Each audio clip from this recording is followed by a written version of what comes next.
Very good evening, welcome to the debate. తెలంగాణలో రేవంత్ రెడ్డి ప్రభుత్వం పరిపాలన ఎందుకు ఒక్కసారిగా స్తబ్దతలో కూరుకుపోయింది? ఇది పాలనాపరమైన స్తబ్దత లేక రాజకీయపరమైన అంతర్గత సంక్షోభమా?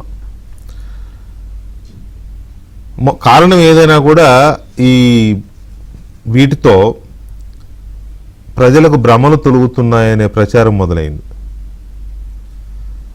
ఇది వ్యక్తిగతంగా రేవంత్ రెడ్డికి కానీ, పార్టీగా కాంగ్రెస్ పార్టీకి కానీ, ఓవరాల్గా ప్రభుత్వానికి కానీ ఏమాత్రం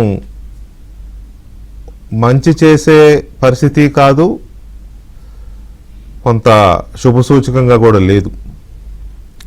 ఎందుకు ఈ పరిస్థితులన్నీ ఎందుకు వస్తున్నాయి? పార్టీలో ఎవరి మీద ఎవరికి అదుపు లేదు, ఎవరి ఆజ్ఞలు ఎవరు పాటించే పరిస్థితి లేదు. ఎవరి సినిమాకు వాడే హీరో అన్నట్టుంది పరిస్థితి. ఎంత దారుణంగా తయారైందంటే క్యాబినెట్లో మంత్రులు రోడ్డెక్కి కొట్టుకునే పరిస్థితి. కొట్టుకుంటున్నారు, పరిస్థితి ఏంటి? కొట్టుకుంటున్నారు రోడ్ల మీద. వీధి పోరాటాలాగా తయారైనాయి. అఫ్కోర్స్ అది కాంగ్రెస్ పార్టీలో సహజమే అని అనొచ్చు, లేకపోతే మా పార్టీలో అంతర్గత ప్రజాస్వామ్యం ఎక్కువ అని ఇవి చెప్పొచ్చు. కానీ రాజశేఖర రెడ్డి ముఖ్యమంత్రి ఉన్నప్పుడు మరి అవి లేవే, అవి లేవు కదా. రాజశేఖర రెడ్డి ముఖ్యమంత్రి ఉన్నప్పుడు మా పార్టీలో అంతే, మేము కొట్టుకుంటాం అన్న ఒకడు కొట్టుకోలేదు, ఒకడు మాట్లాడలేదు. కానీ ఇప్పుడు సిచ్యువేషన్ అలా లేదు. మళ్ళీ ఒరిజినల్ దీంట్లోకి వెళ్ళిపోయారు. రేవంత్ రెడ్డి కాస్త స్టబర్గా ఉంటాడు, కంట్రోల్ అవుతాడు అనుకుంటే ఏం లేదు, కంట్రోల్ తప్పినట్టు కనపడుతుంది స్టీరింగ్. మరి ఆ స్టీరింగ్ ఎక్కడుంది అనేది ఎవరికి అర్థం కావట్లా. స్టీరింగ్ రేవంత్ రెడ్డి చేతుల్లో పూర్తిగా లేదు, అధిష్టానం చేతుల్లో పూర్తిగా లేదు. రాష్ట్రంలో 4-5 గ్రూపులు తయారైనాయి. 4-5 గ్రూపులు ఎవరి స్టీరింగ్ వాళ్ళు ఎత్తుకొని తిరుగుతున్నారా అనేది అర్థం కాని పరిస్థితి. మీరు లిస్టు తీస్తే దాదాపు సగం మంది మంత్రులు కొట్టుకుంటున్నారు. వాళ్ళకి ఇప్పుడు పరిపాలన మీద లేదు, పరిపాలన మీద గ్రిప్ లేదు, పరిపాలన మీద ధ్యాస లేదు. ఉన్నది ఒకటే, వివాదాలు, తగాదాలు, అవినీతి, కుమ్ముకోవడం, దొరికినంత దోచుకోవడం. ఇది తప్ప ఇంకోటి కనిపించట్లా. ఎందుకు ఇంతగా తెలంగాణ ప్రభుత్వంలో లేదా మంత్రివర్గంలో లేకపోతే రేవంత్ రెడ్డి నాయకత్వము, రేవంత్ రెడ్డి వీటి మీద ఎందుకు ఇవాళ ఈ పరిస్థితి వచ్చిందంటే, గత కొద్ది వారాలుగా చూస్తే పరిపాలన మీద వార్తలు ఉన్నట్ల, మంత్రులు కొట్టుకోవడం మీద, మంత్రులు కీచులాడుకోవడం మీద, ఫిర్యాదుల మీద, అధిష్టానం వచ్చి మందలించడాల మీద, లేకపోతే అవినీతి, కబ్జాలు, దోచుకోవడాలు, వీటి మీదే వస్తున్నాయి వార్తలన్నీ. వీటితో పాటు అడ్మినిస్ట్రేషన్ కొలాప్స్ అయిందని స్వయంగా రేవంత్ రెడ్డి అన్నారు కదా మొన్న. అధికారులు ఇంకా పాత దీంట్లోనే ఉన్నారు, ఇలా అయితే కుదరదు, అధికారులు సరిగ్గా పనిచేయట్లేదు అన్నట్టుగా మాట్లాడారు. అధికారులు పనిచేయట్లేదంటే యథా రాజా తదా ప్రజ, అంతే. వాళ్ళని కాదు అనాల్సింది, మిమ్మల్ని మీరు అనుకోవాలి ముఖ్యమంత్రిగా, లేదా మీ మంత్రులను అనాలి. మీ మంత్రులకు పరిపాలన మీద ధ్యాస లేదు. మంత్రులకు పరిపాలన మీద ధ్యాస లేకపోతే అధికారులు ఎందుకు పనిచేస్తారు? చేయరు.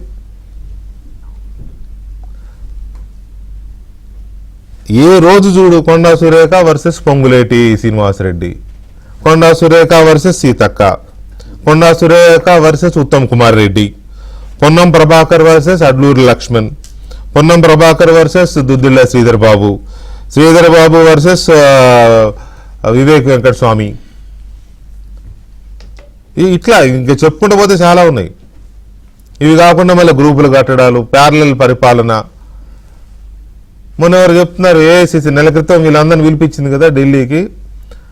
ఏఐసిసి మీటింగ్కి వెళ్తే అక్కడ అందరూ ఒకరి మీద ఒకరు తెచ్చుకుంటున్నారంట. నువ్వు ఇంత కమిషన్ తీసుకుంటున్నావు బిల్లులు ఇవ్వడానికి, నువ్వు ఒక ఆయనని, ఒక పెద్ద ఆయన్ని ఎట్లా తీసుకుంటావు? అట్లా తీసుకుంటే ఎట్లా ప్రజల్లో చెడ్డ పేరు అవుతుందని. నువ్వేం తక్కువ చేసావు, నువ్వు 200-300 గజాలు దొరికినా కూడా నువ్వు వదలట్లేదు కదా, నువ్వు కబ్జా పెడుతున్నావు కదా అని ఇంకొక ఆయనంట.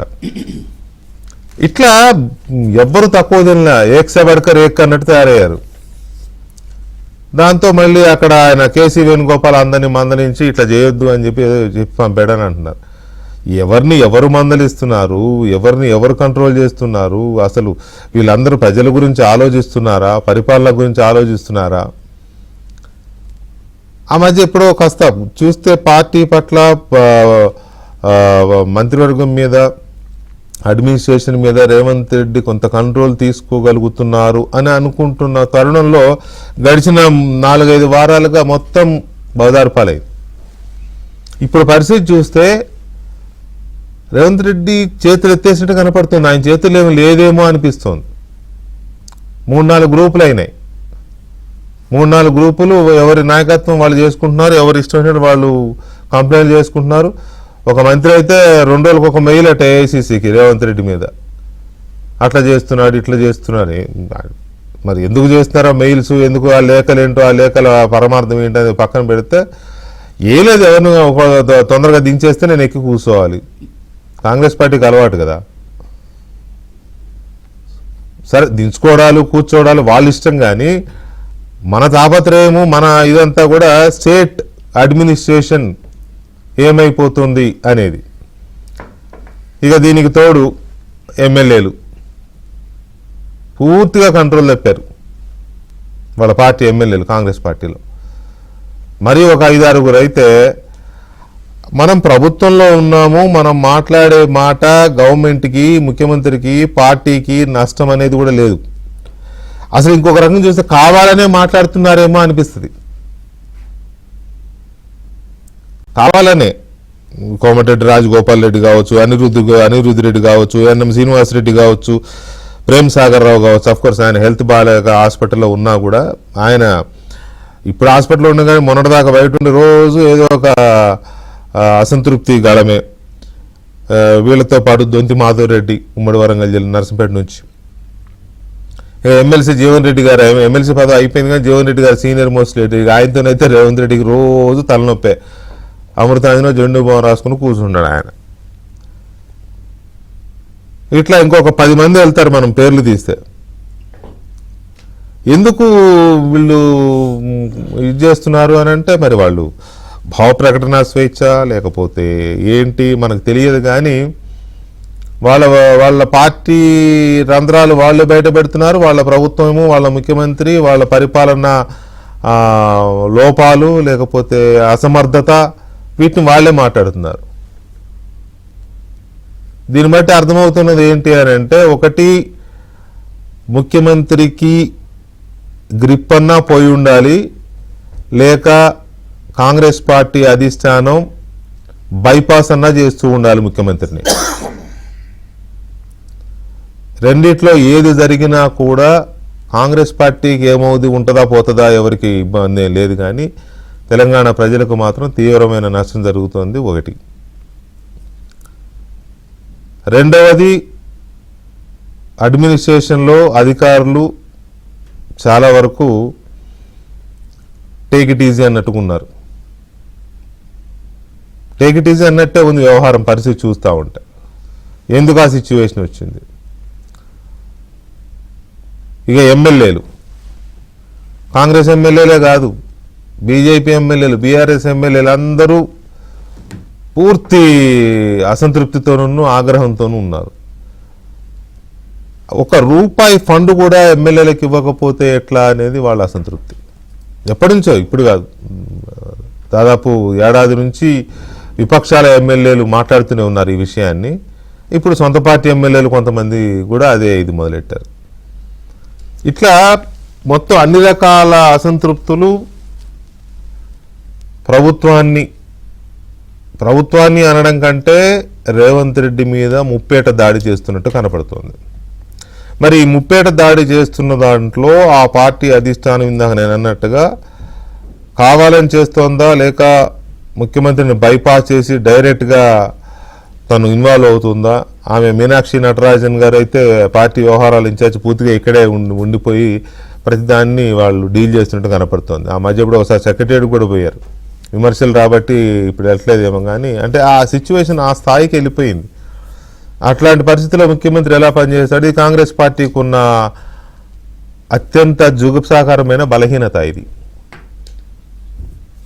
సో ఈ సిచ్యువేషన్ని ఎలా చూడాలి అనేది ఒకటైతే విపక్షాలు విపరీతంగా దాడి చేస్తున్నాయి. ఇటు బీఆర్ఎస్ కావచ్చు, బీజేపీ కావచ్చు, ఇతర పార్టీలు ఎవరైనా విపరీతంగా దాడి చేస్తున్నాయి, లోపాలను ఎత్తి చూపుతున్నాయి. కానీ ఎక్కడ సమాధానం చెప్పే పరిస్థితి కనపట్ల ఎవరు కూడా. ఎందుకు ఈ సిచ్యువేషన్ ఉంది? వచ్చి రాగానే ఆ కేసు ఈ కేసు అన్నారు, కాళేశ్వరం అన్నారు, ఫోన్ ట్యాపింగ్ అన్నారు, లేకపోతే ఇంకోటి కార్ రేసింగ్ అన్నారు, ఏదో రకరకాలుగా తీశారు బయటికి. అన్ని దర్యాప్తులన్నీ ఎక్కడొక్కడ ఆగిపోయినాయి. అంటే తొందరగా చేసి వాళ్ళని జైల్లో పెట్టుకుని కాదని అనేది, ఆర్భాటపు ఇవి చేసి చివరికి ఇప్పుడు ఇది వచ్చేసరికి ఇదంతా ఉత్తుత్తిదే అన్నట్టుగా అయిపోయిన పరిస్థితి ప్రజల్లో చర్చ జరుగుతోంది. నేను డిబేట్ ఉంది కదా అని వాళ్ళ పార్టీకి సంబంధించిన, ప్రభుత్వానికి సంబంధించిన ఒక లీగల్ కాయంతో మాట్లాడా. ఏం లేదండి, మా వాళ్ళు దాన్ని లీగల్గా కోర్టులో ఆర్గ్యుమెంట్స్ అనండి, ప్రజెంటేషన్ కానీ సరిగా చేయలేకపోతున్నారు. ఒక రకమైన నిర్వేదం, లేకపోతే రెక్లెస్నెస్, నెగ్లిజెన్సీ, అందువల్ల ప్రభుత్వం ఫెయిల్ అవుతోంది. అన్నిటికంటే బిగ్ ఫెయిల్యూర్ ఎక్కడ అంటే, రేవంత్ రెడ్డికి ఆదుకుంటుంది, ఆకాశానికి ఎత్తేస్తుంది అనుకున్న బీసీ రిజర్వేషన్ల అంశం తిప్పికొట్టింది. ఇంకా అదృష్టం బాగున్నట్టు గ్రూప్ 1లో వాళ్ళకి కోర్టులో కేసు వేసినా కూడా నెక్స్ట్ లెవెల్లో సాధించుకోగలిగింది ప్రభుత్వం. గ్రూప్ 1 గట్టెక్కించారు, తర్వాత గ్రూప్ 2 కూడా గట్టెక్కించారు. అదేమన్నా అయి ఉంటే ఇంకా భ్రష్టు పట్టిపోయేది. బీఆర్ఎస్ ప్రభుత్వం ఎంత భ్రష్టు పట్టిందో అంతకంటే దారుణంగా భ్రష్టు పట్టే పరిస్థితి వచ్చేది. ఇప్పుడు పెద్ద సమస్య ఈ రిజర్వేషన్లు, వాళ్ళ బీసీ రిజర్వేషన్ 42% ఇస్తామని, అది కోర్టులో నిలబడలేదు. ఇప్పుడు ఏం చేస్తారో చూడాలి. అది పెద్ద ముళ్ళ కిరీటం పెట్టుకున్నాడు, పులి మీద స్వారీ చేస్తున్న పరిస్థితి రేవంత్ రెడ్డిది. స్వారీ చేయలేడు, దిగితే పులి మింగేస్తుంది. సో ఈ సిచ్యువేషన్లో ఏదో తేడా కొడుతుందిలే అన్న సిచ్యువేషన్లో మరి తేడా కొడుతుందా ఏంటి అని హెచ్రెడ్డి ప్రభుత్వం ఎందుకు ఇంతగా అన్సెటిల్గా కనపడుతోంది? ఎందుకు ఈ రకమైన వివాదాలు? రేవంత్ రెడ్డి వ్యక్తిగతంగా ఎందుకు అన్పాపులర్ అవుతున్నారు అనేది చర్చను చూస్తున్నాం మనం. చర్చలో మనతో బీజేపీ ఆర్మూర్ శాసనసభ్యులు రాకేష్ రెడ్డి గారు, అలాగే బీఆర్ఎస్ సీనియర్ నాయకులు రావుల శ్రీధర్ రెడ్డి గారు, అండ్ వేములవాడ శాసనసభ్యులు ప్రభుత్వ చీఫ్ విప్ ఆది శ్రీనివాస్ గారు మనతో చర్చలో పాల్గొంటున్నారు. ముందుగా ఆది శ్రీనివాస్ గారితో మాట్లాడదాం. శ్రీనివాస్ గారు నమస్తే అండి. దీపావళి బాగా జరిగిందా? బాగా జరిగింది. ఈసారి దీపావళి మా దగ్గర శృంగేరి పీఠాధిపతి జగద్గురు శ్రీ శ్రీ విధుశేఖర భారతి గారు 19 నాడు రావడం జరిగింది. 20 నాడు కూడా ఇక్కడ నుండి సాయంత్రం బయలుదేరిండ్రు. వేణ రాజన్న ఆలయ అభివృద్ధిపై సమీక్ష, తీరుతెన్నులు, సూచన సలహాలు తీసుకోవడం జరిగింది. ఓ శోభయాత్ర, ఆధ్యాత్మిక యాత్ర బ్రహ్మాండంగా సాగింది.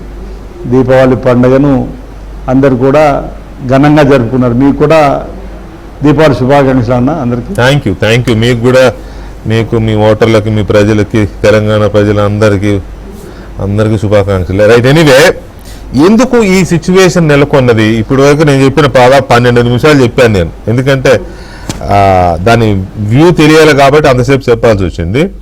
ఎందుకండి ఈ సిచ్యువేషన్ ఎందుకు వచ్చింది ఆది శ్రీనివాస్ గారు? అసలు ముందు మంత్రుల గురించి మాట్లాడదాం. మంత్రులు ఎందుకు ఈ రకంగా బజార్న పడుతున్నారు? అంటే ఇప్పుడు అభిప్రాయ భేదాలు ఉన్నంత మాత్రాన బజార్లో పడ్డట్టుగా భావించకూడదు. నిన్న మొన్న చూసారు, మళ్ళా మా గౌరవ ముఖ్యమంత్రి గారిని వారు కలవడము, జరిగినటువంటి అంశంపైన తీరుతెన్నులపైన మాట్లాడుకోవడం, మహేష్ కుమార్ గౌడ్ గారు ఉండడం మీరు అందరు కూడా చూసినారు. మరి అభిప్రాయాలు అంటే మంత్రులుగా మాట్లాడేటువంటి అభిప్రాయాలు వేరు, కుటుంబ సభ్యులు మాట్లాడిన అభిప్రాయాలు వేరు. మళ్ళీ తర్వాత వాళ్ళు సమీక్షించుకోవడం జరిగింది. తర్వాత జరిగినటువంటి పరిణామాలు కూడా మీరు చూసారు. మళ్ళీ మీడియా ముఖం కూడా గౌరవ ముఖ్యమంత్రి గారిని కలవడము. అంటే ఇక్కడ కాంగ్రెస్ పార్టీలో ప్రజాస్వామ్య పాలన ఎక్కువ. అభిప్రాయ భేదాలు ఉన్నా, భిన్నాభిప్రాయాలు ఉన్నా కూర్చొని చర్చించుకోవడం, ఏదైనా సమస్య వస్తే కాస్త టీ కప్పులు తుఫాన్ లాగానే కనిపిస్తుంది. తర్వాత మళ్ళీ సమసిపోతుంది, కలిసిపోతాము, కలిసి పని చేస్తాం. ప్రజలకు ఇచ్చిన హామీలు కూడా ముందుకు తీసుకొని పోవాలని చెప్పాలి. అంటే ఒకరి విధానాలు ఒకరికి నచ్చినంత మాత్రాన పార్టీ విధానాలతో ముందుకు పోవాలని చెప్పిన ఆలోచన అందరం కూడా కట్టుబడి ముందుకు పోతాం. ఎక్కడ కూడా బజార్న పడలేరు. మంత్రులు గౌరవంగా వారు ఉందాగానే ప్రవర్తిస్తున్నారు, ఉందాగానే ముందుకు పోతున్నారు. మంత్రుల యొక్క ఆలోచన విధానం ఈ రాష్ట్రాన్ని అభివృద్ధి పథంలో తీసుకొని పోవాలి. సరే, ఇదే ఇప్పుడు మీ మంత్రులు చేస్తున్నదే కనుక హుందాతనం అయితే అసలు హుందాతనం ఎట్లుంటుందో ఇక ఊహించుకోవడానికే కష్టంగా ఉంది. ఇదే కనుక హుందాతనం అయితే అసలు హుందాతనం ఎట్లుంటుందో నేను నా 33 ఏళ్ళ ఎక్స్పీరియన్స్ అది నేర్చుకోవాలి ఇప్పుడు ఎట్లుంటుందో. ఇప్పుడు నేనేమంటాను, ఉందాతనంగానే మా మంత్రులు పోతున్నారు, ఇది అందరు కూడా చూస్తున్నారు. సరే, 1-2 సందర్భాల్లో ఏదైనా ఇబ్బందికరమైన వాతావరణం ఏర్పడితే దాన్ని వెంటనే సరిదిద్దుకుంటున్నాం. ఎక్కడ కూడా ప్రజలను ఉద్దేశించి కానీ ఇతరత్ర జరిగేటువంటి కార్యక్రమాలు కాదు. సరే, అభిప్రాయాలు భిన్నాభిప్రాయాలు ఉన్నప్పుడు మనం సారీ చెప్పుకుని కూడా ముందుకు పోతున్నాం. మనం సమాజంలో మానవ ఉన్నటువంటి సందర్భంలో పొరపాటు జరుగుతుంది, సరిదిద్దుకుపోవడానికి అవకాశాలు ఉన్న సందర్భంలో పట్టుబట్టి నేను ఇదే కోణంలో ఉంటా అని చెప్పండి మాట్లాడినప్పుడు ఉందాతనం పోయినట్టు. ఇక్కడ ఉందాతనం ఉందని చెప్పి ప్రయత్నం చేస్తున్నాయి. ఎక్కడైనా పొరపాటు జరిగితే సరిదిద్దుకునేటువంటి శక్తిని భగవంతుడికి ఇచ్చిన క్రమంలో పార్టీ చెప్పగానే సరిదిద్దుకొని అందరూ కలిసిపోతున్నారు. ఈ అంశాన్ని మీరు ఉందాతనంగా చూడాలని చెప్పి నేను చెప్పే ప్రయత్నం చేస్తా ఉన్నా. ఉందాతనం అనేది తన టీవీ ద్వారా కూడా చూపించవచ్చు, అదొక కోణం. సమస్యలు వచ్చినప్పుడు ఆ సమస్యలకు సంబంధించి బయటపడే క్రమంలో కూడా ఉందాగా ఉండేటువంటి పరిస్థితి ఈరోజు కాంగ్రెస్ పార్టీలో ఉంది. అదే మీరు అట్లా అనుకుంటే ఉందాతనం ఇతర పార్టీలు ఈ విధంగా కనిపించేది. మీరు ఒకవేళ ఆ కోణం మాట్లాడు అంటే నేను మాట్లాడే ప్రయత్నం చేస్తా. ఈరోజు మా దగ్గర మీరు కొట్లాడుకుంటారు చెప్పానంటే కావాలంటే అది ఇంకో రోజు పెడదాం, వేరే పార్టీ గురించి ఇంకో రోజు పెడదాం. వేరే పార్టీలో కూడా ఆ టైప్ కల్చర్ వచ్చింది ఉన్నది. కాకపోతే ఇప్పుడు మనం రేవంత్ రెడ్డి గారు ఒకటే చెప్తా, కాదు కాదు కాదు రేవంత్ రెడ్డి గారు 10 ఏళ్ల కేసీఆర్ గారి పరిపాలనను పక్కన పెట్టే విధంగా ప్రజలను ఒప్పించినాడో, మెప్పించినాడో, లేకపోతే ఆకర్షించినాడో, ఆకట్టుకున్నాడో, ప్రజలే విసిగిపోయి మీ వైపు ఆకట్టుకోబడ్డారో అనివార్యమైన పరిస్థితులలో, కారణం ఏదైనా కానీ అధికారం మీకు ఇస్తే ఇప్పుడు అధికారం ఇప్పుడు ఆ ప్రభుత్వం ఇప్పుడు మీ ప్రభుత్వం మీద ప్రజలకు భ్రమలు తొలగిపోతున్నాయా అనే చర్చ జరుగుతూ ఉంది ఇప్పుడు మార్కెట్లో, పొలిటికల్ కారిడార్స్లో. ఈ సిచ్యువేషన్కి కారణం బయట వాళ్ళు ఎవ్వరు కాదు, ఓ బీఆర్ఎస్ కాదు, ఓ బీజేపీ కాదు, మీకు మీరే కారణం అవుతున్నారనే ఒపీనియన్ కూడా ఉంది. ఒక్క నిమిషం శ్రీనివాస్ గారు. రాకేష్ రెడ్డి గారు నమస్కారం. నమస్తే అండి. రాకేష్ రెడ్డి గారు, ఎందుకు ప్రభుత్వం మీద ఈ రకమైన ఒక పలుచన అభిప్రాయం వస్తుంది? మీ సాటి పొలిటీషియన్గా, ఎమ్మెల్యేగా, ఇంకో పార్టీగా మీకు అబ్జర్వేషన్ ఏంటి? అంటే ముఖ్యంగా ఈ రాష్ట్రంలో కొద్ది రోజులు ఇంటెలిజెన్స్ స్పెషల్ బ్రాంచ్ ఈ గవర్నమెంట్లో ఉన్న కాంగ్రెస్ నాయకులకు ఇన్ఫర్మేషన్ పోకూడదు. కరెక్ట్, బాగా చెప్పినారు. అంటే ప్రశాంతంగా ఉండగలుగుతుంది. ముఖ్యమంత్రి తప్ప ఇంకెవరికి వెళ్ళకూడదు. ముఖ్యమంత్రికి వెళ్ళిన సమస్యనే, కొన్ని రోజులు అది తప్పదు అన్నప్పుడు అక్కడ ఢిల్లీలో ఏఐసిసి వాళ్ళ ఆఫీస్ పంపించుకున్నా పర్వాలేదు. ఇక్కడ ఏమవుతుందంటే రోజు రోజుకు ఆ డాటా వచ్చే రకమైన ఇన్ఫర్మేషన్ దినదినము కాంగ్రెస్ ఒక రకంగా దిగజారిపోతున్నది రాష్ట్రంలో. అంటే వాళ్ళు ఇచ్చిన వాగ్దానాలు కావచ్చు, లేకపోతే అమలు చేయడంలో సమయము విఫలము లేదు. ఇప్పుడు మీరు అన్నట్లు ఈ కాంట్రాక్టర్లు సమ్మక్క సారక్క విషయంలో కొట్టుకోవటము, గన్ కల్చర్లు, డక్కన్ సిమెంట్ వాళ్ళని ఫస్ట్ టైం ఒక వండర్ ఏంటంటే తెలంగాణ ప్రజలు అర్ధరాత్రి మంత్రిళ్ళకు పోలీసులు పోవటం సొంత ప్రభుత్వంలో, ఇది ఫస్ట్ టైం. ఏ రకంగా వీళ్ళు ఒక అంతర్గత అంటే ఫ్యాక్షనిస్ట్ లాగా వండర్ కాదండి, దిగజారిన పరిస్థితి. నేను చెప్పదలుచుకున్నది అదే. ఇప్పుడు తెలంగాణ ప్రజలు మీరు అన్నట్లు అప్పుడున్న ప్రభుత్వం మీద వ్యతిరేకత కావచ్చు, లేకపోతే అక్కడ ఉన్న సమస్యల పట్ల ఒక మార్పు కోరుకున్నప్పుడు ఇక్కడ జరిగిన సమస్య. రెండోది గన్ల బట్టి ఫస్ట్ టైము అంటే ఒక సిమెంట్ ఫ్యాక్టరీల ఓనర్ అని గన్తోని బెదిరించటము, కోట్ల కొద్ది వసూలు చేయటము, ఇవన్నీ సమస్యలన్నిటి కారణం వాళ్ళ అంతర్గతంగా 2 సమస్యలు వస్తున్నాయండి. ముఖ్యంగా 10 సంవత్సరాల నుంచి అధికారంలో చాలా మంది నిజమైన అంటున్నారు. నిజంగా ఏంటంటే 10 సంవత్సరాలు కష్టపడి మాది శ్రీనివాస్ అని అంటుంటే కొద్దిగా పాపం తన 100% 24 క్యారెట్ గోల్డ్ అనుకో తనని పక్కన పెడదాము. 10 సంవత్సరాల నుంచి అప్పుల పాలైనరు. కానీ ఇప్పుడు ఈ 22 నెలల నుంచి కొందరికే పరిమితం అవుతుంది ఆదాయము, ఆస్తులు. ఈ 10 సంవత్సరాల నుంచి అప్పులు అట్లనే ఉన్నాయి. ప్రభుత్వంలో నిరసన ఫర్ ఎగ్జాంపుల్ ఉన్నది ఒక అంటే ఎట్లా నిరసన ఏ రకంగా చెందుతున్నారంటే ఇప్పుడు మా నిజామాబాద్ జిల్లా ఉంది ఫర్ ఎగ్జాంపుల్, ఉమ్మడి నిజామాబాద్ జిల్లా మంత్రి పదవి లేదు. అతను ఒక సీనియర్ నాయకుడు 30 ఏళ్ళ నుంచి ఆ పార్టీని నమ్ముకొని సుదర్శన్ రెడ్డి గారు పార్టీని లీడ్ చేసిండో, పెండింగ్ చేసిండో, ఆ సమస్యల మీద పోరాడిండో 15 ఏళ్ళు ఒక ఆయన. మొన్న 3 నెలల ముందు వచ్చిన 3 మంత్రులైన ఖమ్మం. అవును. అంటే వాళ్ళు తట్టుకోలేకపోతున్నారు. అసలు ఈ పార్టీ ఎవరిది? ఇది ఫైరవకారులదా, పార్టీ ఫిరాయింపుదారులదా, అసలు ఏంది? ముగ్గురు కాదు, ఇద్దరేలే. ఇద్దరు అనుకోండి, జూపల్లి కృష్ణారావు అనుకోండి, అక్కడ ఒక ఖమ్మం అన్నారు కాబట్టి ఓవరాల్ గా కొత్తగా వచ్చిన వాళ్ళకు 3 వచ్చినాయి. 30 ఏళ్ళ నుంచి పార్టీ అంటే ఒకవేళ అంతర్గతంగా ఒకరి మీద ఒకరు ఒక బగబగలు. అసలు ఇంతకుముందు కేసీఆర్ ఉన్నప్పుడు ఎవడి పాల ఇందులో తెలంగాణ ఎవడి గురించి వచ్చిందో ఒక పాట ఉండేది. ఇప్పుడు కాంగ్రెస్ మీద అసలు ఎవరి గురించి వచ్చింది అధికారం? ఫైరవకారుల గురించా, పార్టీ ఫిరాయింపుల గురించా, లేకపోతే ఏదైతే ఇప్పుడున్న ఒక కోటరీ లాగా 1000 కోట్లు అవినీతి, కాంట్రాక్టులు కావచ్చు, కమిషన్లు కావచ్చు. మరి ఈరోజు తెలంగాణ సమాజంకి ఒకటి ఆలోచిస్తుందండి, ఎక్కడ కూడా కాంట్రాక్టర్లు చేసే పరిస్థితి లేరు. ఫస్ట్ టైం ఇట్లాంటి ఒక నేను చూసినండి, నాకు అంత అనుభవం 30 ఏళ్ళ నుంచి రాజకీయ అనుభవం ఉంది తెలిసిన వాళ్ళ ద్వారా కాంట్రాక్టర్లు గజగజ అనుకుతున్నారు. అసలు మాకు బిల్లు రావు, మేము ఏ టెండర్కి రాము. ఇప్పుడు మేము మన నిజామాబాద్ జిల్లాలో ఏ టెండర్లు ఇచ్చినా ఏ కాంట్రాక్టర్ రావట్లేదు. ఎక్కడికి వస్తారంటే ఖమ్మం అయితే పోతారు, లేదు నల్గొండ అయితే కాంట్రాక్టర్లు పోతారు. అందుకంటే బిల్లు, ఫైనాన్స్ మినిస్టర్ అన్ని ఫైళ్ళన్నీ క్లియర్. 30 జిల్లాలలో, నేను చెప్పేది నిజామాబాద్ జిల్లా గురించి కాదు, 30 జిల్లాలో కాంట్రాక్టర్లు రావట్లేదు. ఇప్పుడు నేను చెప్తున్నాను, మాది ఒక 6 months నుంచి ఒక 10 crores శాంక్షన్ అయింది రోడ్ రిపేర్స్. మళ్ళీ వర్షాకాలం వచ్చింది, పోయిన వర్షాకాలం శాంక్షన్ అయింది. ఇంతవరకు రావట్లేదు ఎవరు. 1 year నుంచి నేను అంటే గౌరవనీయ మంత్రి గారికి చెప్పాను, నేను దయచేసి ఖమ్మంకు 6,000 కోట్లు మనం పెంచుకున్నారమ్మా, మీరు పెంచుకోండి. కానీ ఈ 10-12 కోట్ల పనులు కాంట్రాక్టర్లకు పాత ఇస్తే మా దగ్గర ఉండే చిన్న కాంట్రాక్టర్లు అంటే ప్రతి డిపార్ట్మెంట్ విఫలమైంది. ఇంకా సమ్మక్క సారక్క మనం చూసినాం. ఇప్పుడు ఏది దాచుకున్నా ఏది అనకున్నా బహిరంగంగా కొట్లాడుతున్నారు కాంట్రాక్టర్ గురించి. అదే అంటున్నా, బజార్ను పడుతున్నారు. అది నాట్ ఓన్లీ కాంట్రాక్ట్స్ అండి, అన్ని రకాలుగా కూడా ఆధిపత్య పోరు. నా శాఖలో నువ్వేం ఏలు పెట్టేది, నీ శాఖలో వాళ్ళ గురించి భాష కూడా చులకనగా మాట్లాడుకుంటారు మంత్రులు. అంటే ఈ కాంగ్రెస్ ఎప్పటికి మారదా? ఇప్పుడు తెలంగాణ ప్రజల డౌట్ ఏంటంటే, ఓకే అప్పుడు మంచో చెడు నిర్ణయం తీసుకున్నాం, కానీ ఇది మారరా? ఎప్పటికి మారరు అనేది ఇప్పుడు అర్థమవుతుంది. కానీ ఇప్పుడు ఏదైతే ఇంటెలిజెన్స్ రిపోర్ట్ వల్ల ఇంకా గొడవలు ఎక్కువ అవుతున్నాయి. ఇంకా ఉన్న నదులన్నా ఏమంటారు చూడు, దీపం ఉండంగా ఇల్లు చక్క పెట్టుకుందాము, మళ్ళీ ఎన్నికలకు సమాయత్తం కావాలనే పదంలో ఈ గొడవలు తీవ్ర రూపం తలుస్తున్నాయి. అసలు ఎందుకు ఈ సిచ్యువేషన్ ఇలా వచ్చింది, ఎక్కడ ఫెయిల్యూర్స్ ఎక్కడెక్కడ ఉన్నాయి అనేది మనం సెర్చ్ చేస్తే ఒకటి కాదు మొత్తంగా కనపడతా ఉంది. కానీ రేవంత్ రెడ్డికి ఇండివిజువల్గా కూడా ఇది పెద్ద డ్యామేజింగ్గా మారుతోంది. ఆల్రెడీ మారిందనుకుంటా.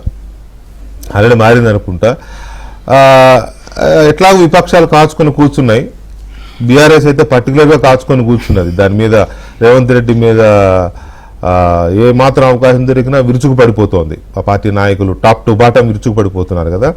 ఈ సిచ్యువేషన్లో కూడా రేవంత్ రెడ్డి ఎందుకు తనను తాను ప్రొటెక్ట్ చేసుకోలేకపోతున్నారు, పార్టీ నాయకులు కానీ మంత్రులు కానీ క్యాబినెట్ కానీ ఎందుకు ఆయన రెస్క్యూకి రావడం లేదు? అసలు ఏంటి situation? Revanth Reddy himself committing mistakes అనేది. Back to the debate. Sridhar Reddy గారు, గుడ్ ఈవినింగ్. తెలంగాణ ప్రభుత్వం, రేవంత్ రెడ్డి గారి ప్రభుత్వం, ఒక మాటలో చెప్పాలంటే ఇప్పుడున్న సిచ్యువేషన్ ఏంటి, మీకేమనిపిస్తుంది? అంటే ఒకటి, ఇప్పటిదాకా మీరు చాలా ఒక 10 minutes ఇచ్చారు అనుకుంటా ఇంట్రొడక్షన్. తర్వాత అందులో కవర్ గానీ ఇంకున్నాయా? చాలా ఉన్నాయి. అదే అనిపిస్తుంది. ఇప్పుడు మీరే 10 minutes ఇంట్రొడక్షన్ పూర్తిగా ఇచ్చిన తర్వాత రాకేష్ రెడ్డి గారు కొన్ని విషయాలు చెప్పారు.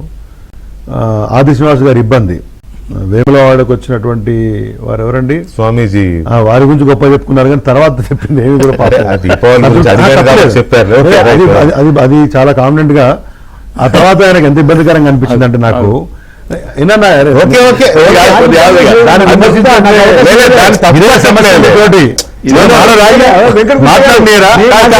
మీరు ఆపిరు నన్ను, నేను దానికి చెబుతుంటే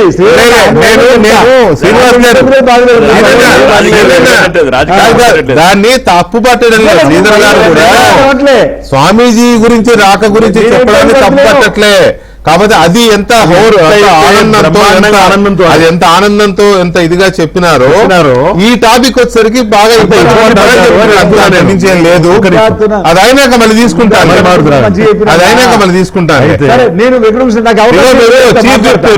చీఫ్ విప్ మీరు ఫ్లోర్ కోఆర్డినేషన్ బాగా చేయాలి.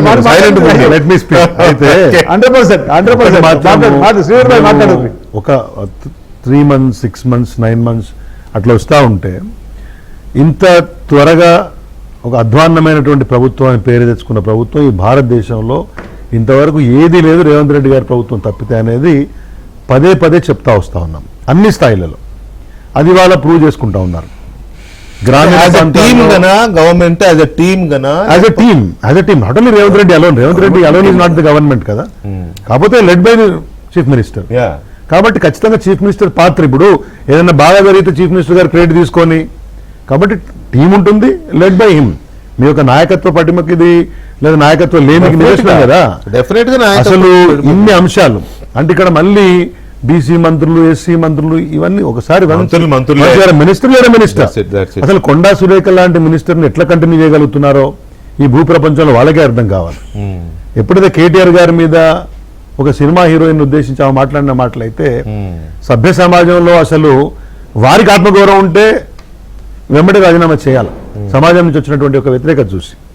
నిన్న మొన్న ఎంత చిల్లర పంచాయతీ అండి. ఒక గిరిజన దేవతకు సంబంధించినటువంటి ఒక సమ్మక్క సారక్కకి బహుశా మీ ఊరికి ఇంకొక 20 ఉమ్మడి జిల్లా వాళ్ళం కదా. ఒక గిరిజన దేవతకు సంబంధించినటువంటి ఒక ప్రాంతంలో జరిగే అభివృద్ధి కార్యక్రమాల్లో ఇంత చిల్లర కొట్టుకోవడానికి కనీసం పాపభీతి లేకపోతే ఎట్లండి.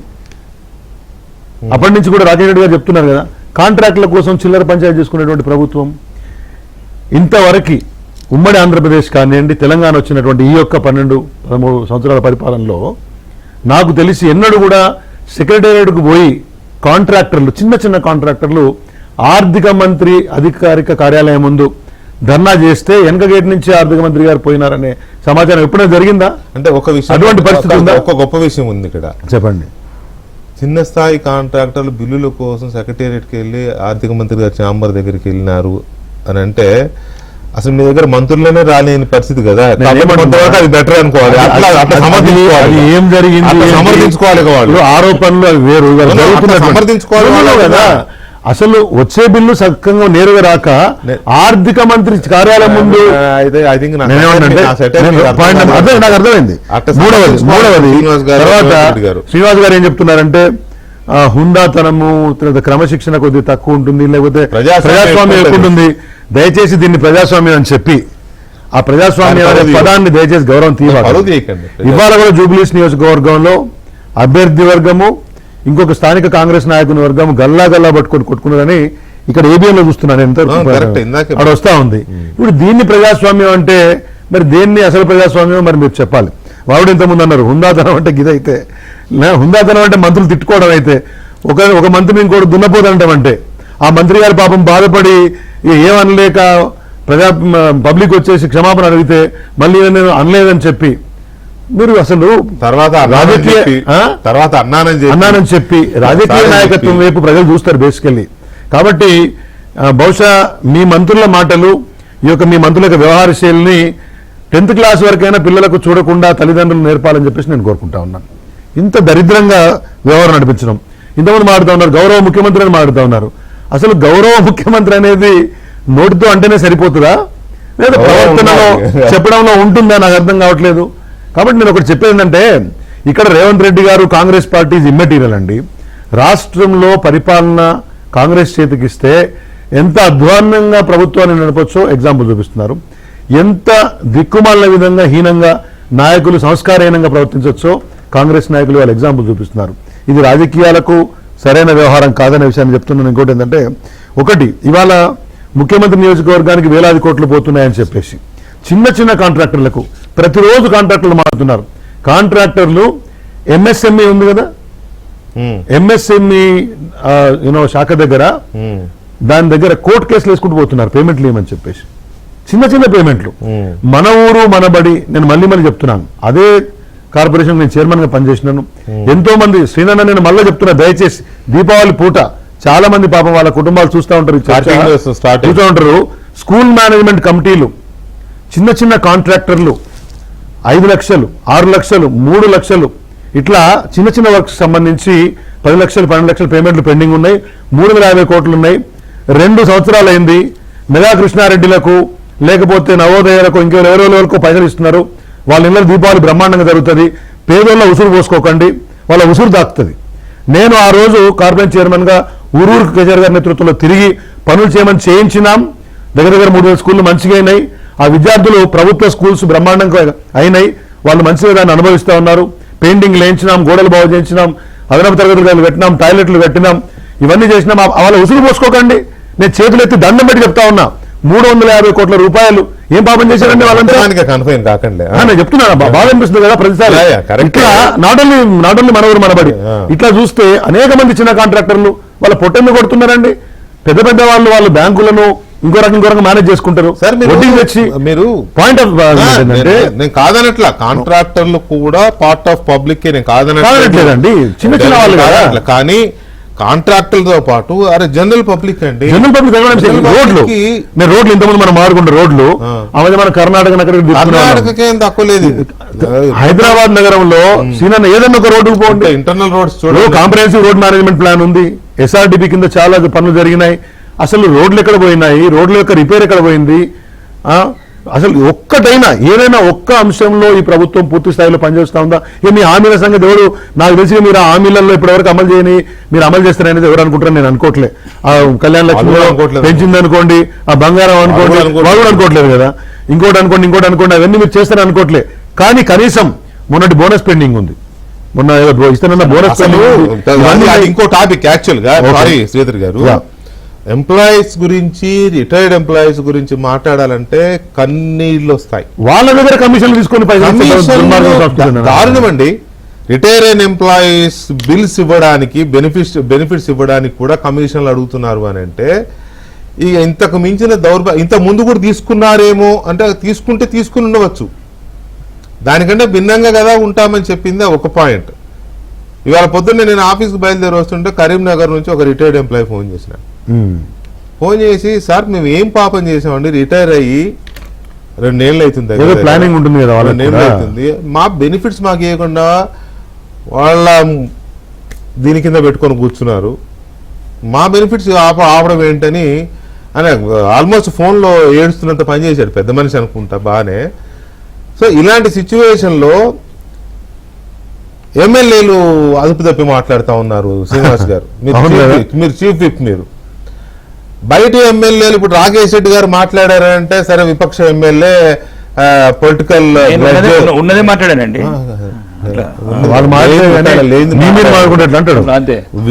విపక్ష ఎమ్మెల్యే పొలిటికల్ దీనికోసం మాట్లాడాడు అనుకోవచ్చు. మీ ఎమ్మెల్యేలు పేర్లు కూడా చెప్పాను నేను, కొన్ని పేర్లు ఇందాక దాయలేదు, నాకేమి దాయాల్సిన అవసరము లేదు, పేర్లు కూడా చెప్పాను కొన్ని, ఇంకా లిస్ట్ ఉంది. ఇట్లా ఎమ్మెల్యేలు కూడా ఎందుకు ఈ రకంగా చెలరైపోతున్నారు, ఈ రకంగా మాట్లాడుతున్నారంటే, మరి అది హుందాతనమని మీరంటే నేను చెప్పలేను. కానీ యాజ్ ఎ చీఫ్ మీకేమనిపిస్తుంది శ్రీనివాస్ గారు? ఇప్పుడు మీరు చెప్పినట్టు ఒక్క నిమిషం సీనా, ఇప్పుడు మీరు చెప్పినటువంటి ఎమ్మెల్యే గారు, ఆయన ఇట్లా మహబూబ్నగర్ ఎమ్మెల్యే గారు, మహబూబ్నగర్ కాదు ఎమ్మెల్యే గారు అయితే, ఒక ఫ్యాక్టరీకి సంబంధించినటువంటి, ఇప్పుడు ఏదో ఫ్యాక్టరీ పేరు చెప్పాడు, ఆ ఫ్యాక్టరీ అరవిందో వాళ్ళు, మేబీ ఇప్పుడు అరవిందో ఉండొచ్చు, మరొకటి ఉండొచ్చు, తప్పు జరిగితే డెమోక్రటిక్గా you have the right to complaint.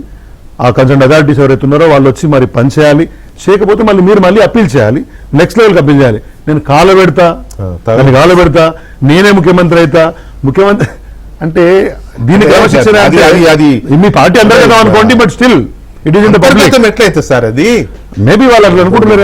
ఎమ్మెల్యేలండి, ఎమ్మెల్యేలు అంటే అసెంబ్లీ అంటే ప్రజలది, మాట్లాడుకుంటామనంటే వెంకటేష్ గారు కాళ్ళు పెడతామంటే సోమోటో కేసు పెట్టాలా, చాలా మంది మీద పెట్టాలి, ఒక్కడు కాదు, ఇట్లా మాట్లాడుతున్నాం. శ్రీనివాస్ గారు, మీ కూడా మేమే మాట్లాడేస్తున్నాం, మీరు చెప్పండి, మీరు చెప్పండి. కన్నా ఇప్పుడు సరే, మా పార్టీలో గెలిచిన శాసనసభ్యులలో ఒకరిద్దరు భిన్నాభిప్రాయాలు వ్యక్తం చేసి ఉండొచ్చు, దాన్నే మొత్తం వివాదం అనేటువంటి పరిస్థితి తీసుకురావడం కోసం ప్రయత్నం చేస్తున్న సందర్భంలో నేను ఒక 2 ప్రశ్నలు. ఈరోజు బీఆర్ఎస్ పార్టీలో జరుగుతున్నటువంటి అంశం మీరు అందరూ చూశారు. ఏకంగా కేసీఆర్ గారు కూతురే కేసీఆర్ చుట్టూ దయ్యాలని చెప్పని కుంపట్టి మొదలుపెట్టినటువంటి సందర్భం చూసినాం. సంతోష్రావు, హరీష్ రావు మీద చేసిన ఆరోపణ చూసినాం, వాటికి సమానం చెప్తలేరు. కేసీఆర్ గారు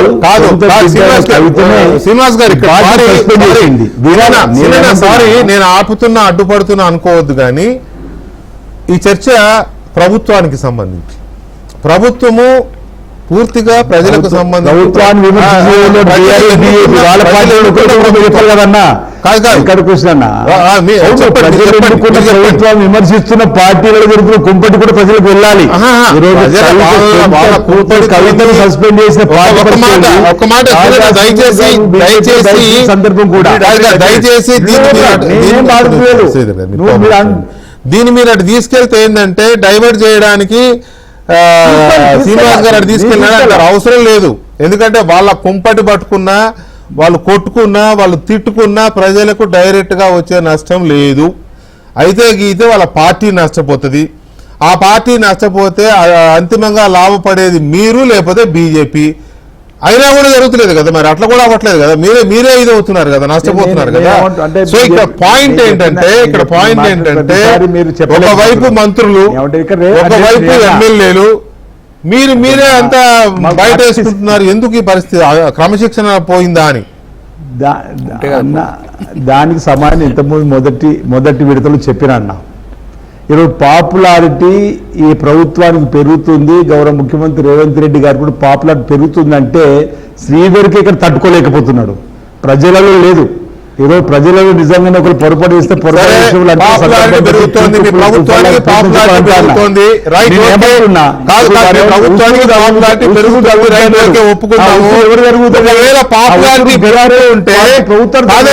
పాపులారిటీ పెరుగుతూ ఉంటే అసంతృప్తితో ఉన్న ప్రజలకు మీరు ఇచ్చే సమాధానం ఏంటి? మొన్నటిదాకా యూరియా దొరకక రోడ్ల మీద తిరిగిన రైతులకు ఇచ్చే సమాధానం ఏంటి? ఇందాక రిటైర్ అయిన ఎంప్లాయీ సంగతి ఏంటి? మీ కరీంనగర్ జిల్లా వాడే నాకు ఫోన్ చేసినాడు. ఇవ్వాల్సిందే, వాళ్ళకి ఇవ్వాల్సిందే. ఎంప్లాయీస్ డ్యూస్ ఉంటే ఇవ్వాల్సిందే, ప్రభుత్వం ఇస్తుంది. ప్రభుత్వం ఇచ్చుకుంటూ పోతున్నది. ఈ రోజు అప్పుల కుప్ప రాష్ట్రంగా మారిన పరిస్థితి మీ అందరికీ తెలుసు. ఉన్న ఆర్థిక పరిస్థితిని బట్టి 6 గ్యారంటీలలో 4,000 కొత్త పెన్షన్ స్టార్ట్ చేయాలి. మిగతా అన్ని కూడా ఇచ్చుకుంటూ వచ్చినాము. కదా, 1 కోటి ఇచ్చుకుంటూ పోతున్నాము. అసలు డిబేట్ లో మీరు వేసిన ప్రశ్ననే 4,000 పెన్షన్ పెంచుకునేది ఉంది, కొత్త పెన్షన్ ఇచ్చేది ఉంది. నేను అనేది అదే. మిగతా ఇంచుమించు మేము ఇంత ఆర్థిక పరిస్థితి అంతంత మాత్రం ఉన్న అన్ని పథకాలు ప్రారంభం చేసినామో చెప్తున్నాము. ఇందులో మిండ్లు మొదలు పెట్టినాము, ఈరోజు సన్న బియ్యం మొదలు పెట్టినాము, రేషన్ కార్డు మొదలు పెట్టినాము, ఈరోజు 200 యూనిట్ కరెంటు ఫ్రీగా ఇస్తున్నాము, రైతులు రుణమాఫీ చేసినాము. ఒకటొకటి వేసుకుంటూ వెళ్తున్నాం. ప్రజల్లో కూడా ఓ నమ్మకం ఏర్పడుతుంది. ప్రభుత్వం రేవంత్ రెడ్డి సర్కార్ మీద చెప్పే ప్రయత్నం చేస్తున్నా. ఎంత మాత్రం వివాదం చెప్పంటారు, వాళ్ళ పార్టీలు వివాదాలను కూడా ఎందుకు చెప్పొద్దని చెప్పే ప్రయత్నం చేస్తున్నారు తప్ప వాళ్ళు వ్యక్తిగతం విమర్శించే ప్రయత్నం కాదు. ప్రభుత్వం చేతిలో ఉన్నది చేయగలుగుతున్నది. ఈ రోజు ఒకరిద్దరు అభిప్రాయ భేదాలు, భిన్నాభిప్రాయాలు వ్యక్తం చేసినంత మాత్రాన ప్రభుత్వానికి సంబంధించినటువంటి ఇబ్బందులు అయినా మీ టీ కప్పుల తుఫాన్ లాగా ఈరోజు మా పార్టీ అంతర్గత ప్రజాస్వామ్యం ఎక్కువ కాబట్టి మేము మాట్లాడుకుంటున్నాం, చర్చలు జరుపుకుంటున్నాం, మళ్ళీ ప్రజలకు ఇచ్చే పరిపాలన అందిస్తున్నాం చెప్పే ప్రయత్నం చేస్తున్నాం. ఈరోజు మా ముఖ్యమంత్రి కానీ ఉప ముఖ్యమంత్రి మంత్రులు కోఆర్డినేషన్గా ముందుకు పోతున్నటువంటి పరిస్థితి చెప్తున్నాం. సరే, మీరు అన్నట్టు ఒకరిద్దరు ఎమ్మెల్యేలు ఎక్కడెక్కడ మాట్లాడుతున్నవి పార్టీకి ప్రభుత్వం మైనస్ లా కనిపిస్తున్నా వాటి వెంటనే అప్పటికప్పుడు అధిగమిస్తున్నాం చెప్పే ప్రయత్నం చేస్తున్నాను. నేను ఉందాతన గురించి ఎక్కడ చెప్పదలుచుకున్నా వారు ఒకవేళ పొరపాటు మాట్లాడినా సరిదిద్దుకునే పార్టీ చెప్పగానే ముందుకు రావడం ఉన్నతంగా భావించమంటున్నా. ఈరోజు ఉసురు పోసుకుంటున్నా చెప్పండి. మీరు ఫోన్లో బిల్లు ఇచ్చుకొని ఆ ఉసురు కాంట్రాక్ట్లు బిల్లు ఇస్తున్నాం.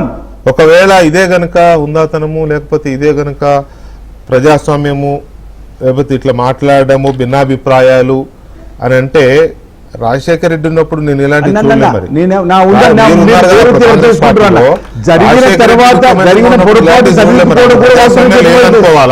అప్పుడు రాజశేఖర్ ముఖ్యమంత్రి ఉన్నప్పుడు అప్పుడు కాంగ్రెస్ పార్టీలో నియంతృత్వం ఉన్నదా ప్రజాస్వామ్యం కాకుండా? ఐ థింక్ ఆయన చాలా గొప్ప లీడర్. అది ఆయన ఒక ప్రశ్న, ఒక మాట. సో ఇలాంటి సిచ్యువేషన్ లో మీరు ప్రయోజనం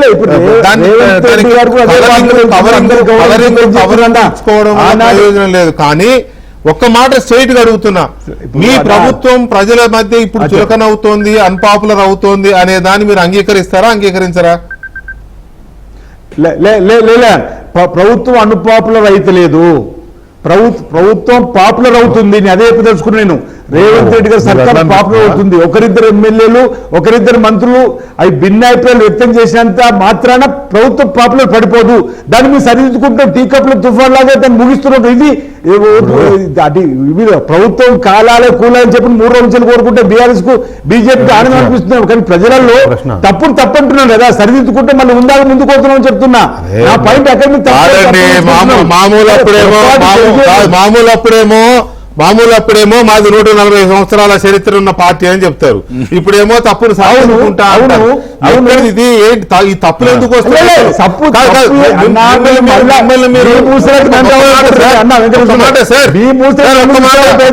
నేనేమంటున్నా, పొరపాటు మాట్లాడడం సహజము, మానవ సహజం. ఆ పొరపాటు సరిదిద్దుకోవడం గొప్పతనం అంటున్నా, అది ఉండదనం అంటున్నా. ఒకసారి మాట్లాడితే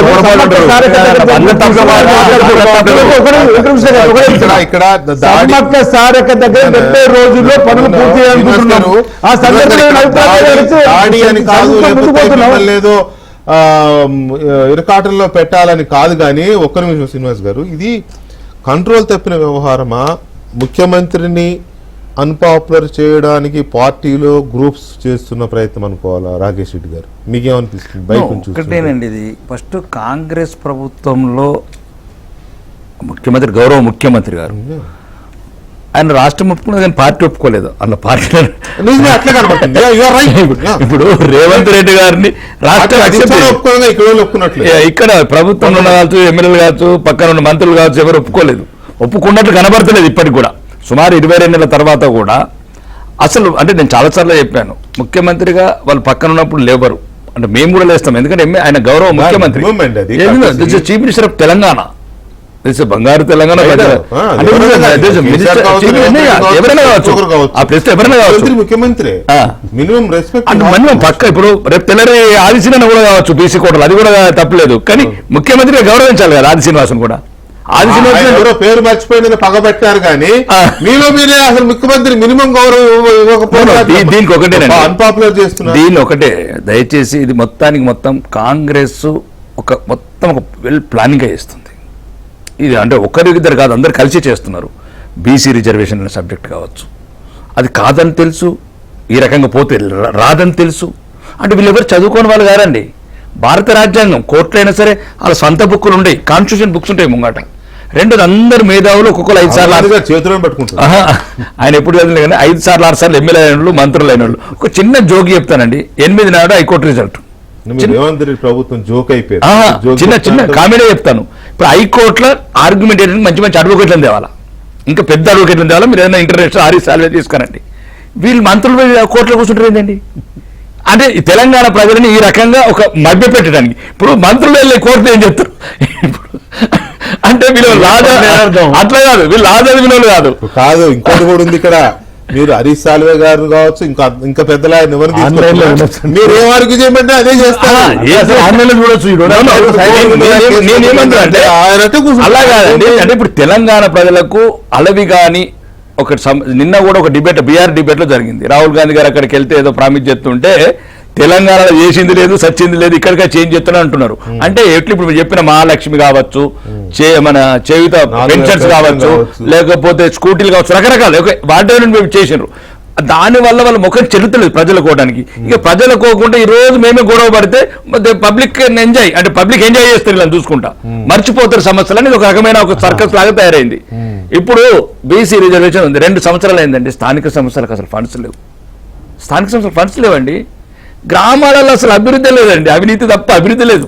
రెండోది, ఇప్పుడు రోడ్డు మీద మీరు వెళ్ళి చూడండి. ఇప్పుడు ఈ రోజు మన సీనాన్ ఉన్నాడు కదా, రోడ్ల మీద అన్ని మక్కలే, అసలు పరిపాలన లేదు. ప్రజలు రామచంద్రాన్ని కొట్టుకుంటున్నారు. ఎక్కడికి వెళ్ళి ఏ పాపం చేసి ఈ ప్రభుత్వం తెచ్చుకున్నాం రా అని వాళ్ళు మొత్తుకుంటున్నారండి. మీరు చూడండి, నేను చెప్పేది రోజు మంత్రులను బతిలాడుతున్నా, కలెక్టర్ని బతిలాడుతున్నా, అమాలి లేరంటారు. ఇంకా ఒకవేళ మక్కలన్నీ అట్లనే ఉన్నాయి.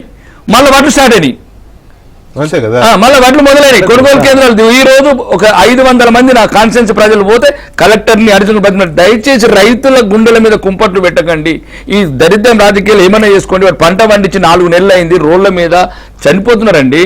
నేను అంటే పరిపాలన మీద ధ్యాస లేదు అసలు. రాష్ట్రాన్ని 10 సంవత్సరాలు ఒకే గత ప్రభుత్వానికి ఎన్ని రోజులు తిడతాం, అయింది అయిపోయింది. స్వాతంత్రం వచ్చిన తర్వాత బ్రిటిష్ ఎన్ని రోజులు తిడతామండి? అది అయిపోయింది. నేను అనేది ఏంటి, ప్రభుత్వం మొత్తానికి పడకేసింది, అవినీతి తప్ప అభివృద్ధి లేని. రెండోది ఈ డైవర్షన్ పాలిటిక్స్. ఇక్కడ 2 ఏళ్ళు అయిపోయింది మీరు కాదు, ప్రభుత్వం 2 ఏళ్ళు అయిపోయింది, ఇంకా ఆ ప్రభుత్వాన్ని తిట్టేలామంటారు. 12 ఏళ్ళు అయింది, ఇంకా కాంగ్రెస్ తిడతారు కేంద్రంలో. అదే మీరు పంచాయతీ. నేనేమంటున్నానండి, ఇప్పుడు మాది పక్కన పెట్టండి. ఇప్పుడు తెలంగాణలో ఇప్పుడున్న ప్రభుత్వము అన్ని రకాలుగా తెలంగాణ ప్రజల ఆశలు వమ్మి చేసింది. ఇప్పుడు మీరు చెప్పినట్లు మా దగ్గర 2 సంవత్సరాల నుంచి ఒక బిల్లు లేదు. మీరు అన్నట్టు సోదరుడు సూసైడ్ చేసుకుంటున్నారు కాంట్రాక్టర్. మీరు చిన్న విలేజ్ చెప్తా తలివేదా, మీరు ఎంతసేపు కాంట్రాక్టర్ గురించి మాట్లాడుతున్నారు. మీరు కాంట్రాక్టర్ కాదు, అన్ని వ్యవస్థలు కుప్పగున్నాయి అంటున్నా. అది అన్ని వ్యవస్థలు కుప్పగున్నాయి, విద్య వైద్యం అన్ని. సింపుల్ రాకేష్ రెడ్డి గారు, ఇప్పుడు మొన్న కాలేజీలు ధర్నా సైకిల్లోకి పోతాయంటే ఎంసీఆర్ స్టడీలో కూర్చోబెట్టి మీకు ఏదో 400 కోట్లు 300 కోట్లు ఇద్దామని చెప్పారు. మళ్ళీ వాళ్ళు మళ్ళీ రేపు ఎల్లుండి నుంచో ఏమో అన్ని విద్యకు వైద్యానికి కూడా నువ్వు దాంట్లో నాట్ ఓన్లీ విద్యా వైద్యం అండి, ఆరోగ్యశ్రీకి ఏం లేదు, వేటికి ఏం లేదు. ఆ టీమ్స్ ఉన్నాయి, ఆ టీమ్స్ వాటి దగ్గర పనులు జరుగుతాయి. 4 మూలన్నటువంటి పెద్ద పెద్ద హాస్పిటల్స్ ఉన్నాయి కదా, వాటిలో పనులు జరుగుతలేవు. బస్సు దవాఖానలు మొత్తం నిర్లక్ష్యం. ఇవాళ మొత్తం మా నాయకులందరూ బస్సు దవాఖానలు పోయి వచ్చారు. 7 నెలలు 6 నెలలు ఎక్స్పైర్ అయిన మందులు ఇస్తున్నారు కొన్ని చోట్ల. వెంకటేశ్వర ఓకే, బీసీది కొన్ని కోర్టు పరిధిలో ఉన్నాయి, కొన్ని రాజ్యాంగ పరిధిలో పక్కన పెడతాం. బీసీలకు ఇచ్చిన బీసీ డిక్లరేషన్ కామారెడ్డి ఉంది కదా, సంవత్సరానికి 20,000 కోట్లు మీ బీసీ స్లాబ్ ఎటుపోయింది, బీసీ విద్యార్థులకు ఎటుపోయింది, బీసీ ఇవన్నీ మీకు ఎవరైతే రాజ్యాంగం ఆపుతలేదు, సుప్రీంకోర్టు ఆపుతలేదు, హైకోర్టు ఇవన్నీ ఎత్తలేరు. నేనేమంటున్నాను, బీసీలకు మీకు నిజంగా చిత్తశుద్ధి కోర్టులో ఉంది, కానీ రిజర్వేషన్లు కాకుండా మిగతా బీసీ వెల్ఫేర్ కు సంబంధించి మీరు ఇచ్చింది అండి. మీరు Kamareddy BC every year 20,000 crores మిత్రుడు చెప్తున్నాడు. వెల్ఫేర్ డిపార్ట్మెంట్ అవన్నీ అండి 100 కోట్ల రూపాయలు పెండింగ్స్ ఉన్నాయంట, ఇంకా చేయాల్సినవి ఉన్నాయట. ఆ కన్సర్న్ సెక్రటరీ దగ్గరికి వెళ్ళి అడిగితే నా దగ్గర 60 కోట్లకు మించి ఏమి లేవు, ముఖ్యమంత్రి దగ్గరికి రావద్దు అంటున్నాడు, ఇవి 60 కోట్లు కావాలని తీసుకోపండి అని అంటున్నాడు సెక్రటరీ. మీరు ఇంతకుముందు ఒకటి ఫైనాన్స్ ఇవంతా అన్నారు కదా, బేసికల్లీ గవర్నమెంట్ యొక్క స్ట్రక్చర్ ఇంతకుముందు మందుల వ్యవహారం గురించి మనం మాట్లాడుకున్నాం కదా, ఏది లేకున్నా సరే ఇవంతా ఇబ్బందులు ఉన్నాయి, మీరు ఏదో చెప్పుకుంటున్నారు కదా, ప్రభుత్వం the conductance of the government చూస్తే ఎంత అసహ్యకరంగా ఉందంటే, ఇంతకుముందు ఆదిశ్వనాథ్ గారు మా మీద ఒక అలిగేషన్ పెట్టాడు, దానికి రిలేట్ చెప్తున్నాను. ఒక్క మంత్రికైనా కానీ ఇంత అభ్యంతరకరమైనటువంటి ప్రవర్తన ఉన్నప్పుడు ప్రభుత్వం విమర్శలు చేసినప్పుడు ఒక షోకాజ్ నోటీస్ ఇవ్వగలిగినారా? కాంగ్రెస్గా పార్టీగా మీ అంతర్గత వ్యవహారాల గురించి మీరు ఎందైనా మాడుకుంటే ఓకే, మీరు మా అంతర్గత వ్యవహారం, కానీ ప్రభుత్వంగా మంత్రులు గన్నులతోటి బేరిస్తున్నారని, మంత్రుల వైఎస్డీలు అభివృద్ధి మొత్తం బేరిస్తున్నారని మీరు ఇంతకుముందే చెప్పినట్టు ఆయన సన్నిహితుడితో ముఖ్యమంత్రి సన్నిహితుడు పేరేస్తే రోజు ముఖ్యమంత్రి గారి కాన్వాయ్లో ఆయన బండ్లో ఆయన ఉంటాడు. ఆయన ముఖ్యమంత్రి కాదు, నా అన్నని చెప్పిండు. ఆయన గన్ను పెట్టండి అని చెప్తే ఆయన ఎక్స్ప్లెయిన్ ఇచ్చుకోవాల్సి వచ్చింది. మరి పోలీస్ అధికారులు ఏం చేస్తున్నారు? ఆ గన్ను ఎక్కడ పోయింది, దాని మీద కేసు ఎక్కడ పోయింది? ఇంటికి ఇంకో మంత్రి పోతే కాదు, ఒక మహిళా మంత్రి ఇంటికి అర్ధరాత్రి ఇంకొక మంత్రి పోలీసులు పంపిస్తే హోం మంత్రి కాదు, వేరే మంత్రి చెప్తే హోం మంత్రి అది కాదు. సదరు మంత్రి గారి కుమార్తె మొత్తం రాష్ట్రం చూసే విధంగా మాట్లాడిన మాటల్ని ఇంకా మీరు ప్రాపర్ గా రికార్డ్ చేసి కేసులు పెట్టాల్సి వస్తే, ప్రభుత్వం పనిచేస్తే ఆమె మీద పెట్టాల్సి వస్తే, ఇంత అధ్వాన్నంగా మీరు ప్రభుత్వం నడిపిస్తూ మేము ఇది చేసినావా అది చేసినావా? నేను అదే చెప్తున్నా.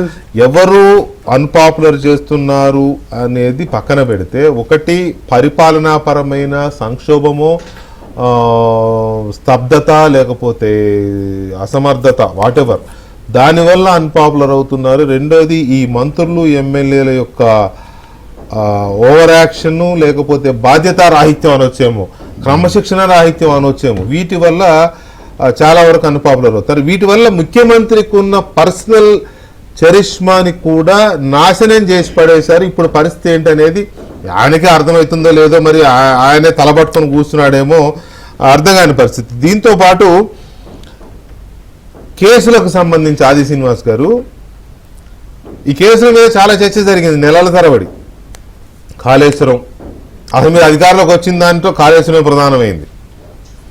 తర్వాత ఫోన్ ట్యాపింగ్, తర్వాత ఈ కార్ రేసింగ్, ఇంకా ఇంకో 4 చిన్న చితకా కూడా ఉన్నాయి. ఇక వీటితోని మొత్తం అయిపోయిందిగా అని చెప్పారు. సరే, కేటీఆర్ లోపలేస్తారా, కేసీఆర్ లోపలేస్తారా, అవి నేను అడగట్లేదు, నాకు అవసరం లేని పని. కానీ ఈ పెద్ద కుంభకోణాలు స్కామ్లు అని చెప్పారు కదా, ఎక్కడెక్కడ దర్యాప్తులు ఎందుకు ఆగిపోయినాయి? దీనివల్ల కూడా ఇది ఆరంభ సూరత్వం చేశారు తప్ప వాళ్ళు కుమ్మక్క అయిపోయారు. ఇప్పుడు బీఆర్ఎస్ తో కాంగ్రెస్ రేవంత్ రెడ్డి వాళ్ళు కూడా కుమ్మక్క అయిపోయారని సంబంధించి స్కాములు ఇవి చాలా ఇంపార్టెంటే కదా. ఇదైతే కొంచెం మీకు కొంచెం అంటే కంఫర్టబుల్ గా చెప్పగలిగే అంశమే ఇది. ఎందుకంటే ఎలక్షన్ల ముందు కాళేశ్వరం మీరే అది కూడా కంఫర్ట్ చెప్తామన్నా చెప్తారు బీసీలకు సంబంధించి మేము సిద్ధసి నిరూపించుకున్నాము, దాని కూడా కంఫర్ట్ మీరు చెప్పగలుగుతారు అనే కదా మిమ్మల్ని తెలిసింది నా డిబేట్ లో. మీరు చెప్పగలుగుతారు అనే మీరు అన్నా మీ కాకపోతే జవాబు మీరు కోరుకున్నట్టు రాకపోవచ్చు మేము చెప్పేది. కానీ ప్రజా సమస్యలు కానీ మేము చేసే తీరుదలు కానీ సరే పొరపాట్లు జరుగుతా పొరపాట్లు సరిదిద్దుకుంటూ ఇప్పుడు చెప్తున్నాను. నేను కోరుకున్నట్టు రానవసరం లేదు, నేను కోరుకున్నట్టు రానవసరం లేదు, ప్రజలు కోరుకున్నట్టు అడుగుతున్నాను. అక్కడ కూర్చున్న మిత్రులు కూడా అయితే కాళేశ్వరం కేసు కానీ లేకపోతే ఇందాక నేను చెప్పిన ఇవి ఫోన్ ట్యాపింగ్, కార్ రేసింగ్, ఇంకా అదో ఇదో చాలా ఉన్నాయి కదా. ఎక్కడ ఎందుకు ఒక్కసారిగా అట్లా స్టాగ్నేట్ అయిపోయినట్టుగా సంథింగ్ ఎందుకని దాంట్లో ప్రజల్లో ఈ చర్చ ఉంది, గమనిస్తున్నారా మీరు? కుమ్మక్క అయిపోయారని గల్లే తప్పు పగలు ప్రతీకారాలు ఈ ఫ్యాక్షనిస్టు ఈ విధంగా ముందుకు పోవాలన్న ఆలోచన ఈ ప్రభుత్వం లేదు, ప్రధానంగా గౌరవ ముఖ్యమంత్రి రేవంత్ రెడ్డి గారు లేదు. ఈరోజు ప్రతిపక్ష నాయకుల్ని బలవంతంగా తీసుకొని వెళ్ళాలి, జైళ్ళలో పంపాలన్నటువంటి ఆలోచనలు కూడా మేము పోతలేము. ఆనాడు కాళేశ్వరంపై జరిగినటువంటి అవినీతి అక్రమాలపైన విచారణ జరిపినాము, అసెంబ్లీలో సుదీర్ఘంగా చర్చ జరిపినాము, క్యాబినెట్లో సుదీర్ఘంగా చర్చ జరిగింది, సిబిఐకి అప్పేపినాం.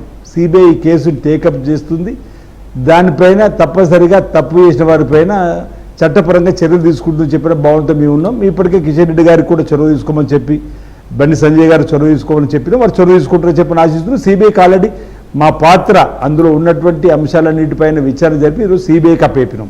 ఒకవేళ ఇక్కడ సిట్కో సిఐడికో అప్పేపుతున్నామో కక్ష సాధింపు ధోరణితోటి ఈరోజు వాళ్ళు అడ్డు పెట్టుకున్నారు, మా కేసును మమ్మల్ని జైలుకు పంపే ప్రయత్నం చేస్తున్నారని చెప్పండి అనేటువంటి అభియోగం లేకుండా కూడా ఈరోజు కేంద్రం ఉన్నది భారతీయ జనతా పార్టీ, అందులో ఉన్నటువంటి వాస్తవాలను సిబిఐ గమనించి వారిపై చర్య తీసుకుంటూ చెప్పిన ఒక భావన ఈ సందర్భంగా వ్యక్తం చేస్తూ ఉన్నా. ఇంకో విషయంలో టెలిఫోన్ ట్యాపింగ్ కానీ, ఈ కార్ రేసింగ్ కానీ, లేదా గోర్లు బర్లు చేపలు అనేక కుంభకోణాల సంబంధించి కరెంటు కొనుగోలు సంబంధించిన అంశాలపైన విచారణ జరుగుతుంది. ఓఆర్ఆర్ పైన అసెంబ్లీలో హరీశ్రావు గారు వేస్తే వేసుకోండి అంటే దానిపైన కూడా విచారణ జరుగుతుంది. చట్టపరంగా జరుగుతున్న విచారణలా సరే ఇప్పుడు నేను పోతే జైలు కానీ కేటీఆర్ అన్నంత మాత్రాన్ని మేము వెంటనే పంపాలనే ఆలోచన కాదు. సరే వారు కోరుకునే భవిష్యత్తు జరగవచ్చునేమో. చట్టం అనేది తన పని చేసుకుపోయే క్రమంలో మేము వెసలుబాటు ఇస్తున్నాం తప్ప కలిసి కొల్లుడేటువంటి అంశం ఉన్నటువంటి సందర్భం కాదు. బీఆర్ఎస్ పార్టీకి సంబంధించినటువంటి వాస్తవాలను నిమేం కాదంటున్నది. ఈరోజు మై డియర్ డాడీ అంటూ కవిత రాసిన లేఖలో ఉన్నటువంటి అంశాలు చూడండి మీరు. లేదు ఒక హరీష్ రావు కుటుంబమో లేకపోతే మా సంతోష్ కుటుంబం బంగారం అయితే తెలంగాణతో బంగారం అయిందని చెప్పంటే ఎవరు అక్రమంగా సంబంధించి ఎవరు అనేది అవన్నీ తెలిసిపోయినాయి. నేను ఆ జోలికి పోదలుచుకోలేను. నేను ఇక్కడ ఏమంటున్నా, మేము ప్రతిపక్ష నాయకులు అప్పటికప్పుడు తీసుకుపోయి జైల్లో పడేయాలని చెప్పినటువంటి ఆలోచనతో ప్రభుత్వం పోతలేదు. చాలా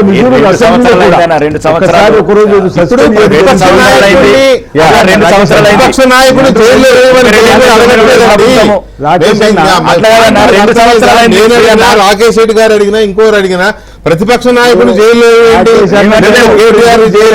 కాదండి, ఆగిపోయిన బయటకు రాకుండా అది అనేది. ఇంకా 2 సంవత్సరాలు అయిందన్న, 2 సంవత్సరాలు అయింది, ఇంకా 2 సంవత్సరాలు ఉన్నారు. అయ్యో రాకేష్ నువ్వు తర్వాత ఏమో అయితే అంటున్నావు కదా, అయిన తర్వాత నువ్వు లోపల నీకు అవకాశం వెళ్తున్నావు. నేనేమంటున్నా నేనేమంటున్నా అంటే విచారణ జరుగుతుంది కదా అన్న. నేనేమంటున్నా విచారణ జరుగుతున్న క్రమంలో మీరే అంటారు తీసుకుపోతావు మీరు అప్పుడే కోర్టుకు పోయిన ఇప్పుడు బీసీ బిల్లు కోసం ఇంత సిద్ధుతో మేము పనిచేసి రేవంత్ రెడ్డి గారు స్వతహాగా బీసీ బిడ్డ కాకున్నప్పుడు వారు ఇచ్చిన 42% రిజర్వేషన్ ఇంత దూరం పోయినాక ఆపింది భారతీయ జనతా పార్టీ ప్రభుత్వం. మీరు అడుగుతారు ఆర్డినెన్స్ ఇవ్వకుంది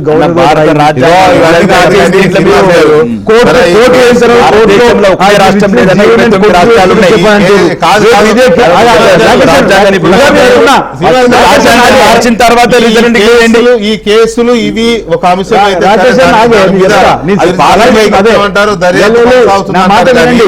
ముఖ్యమంత్రిని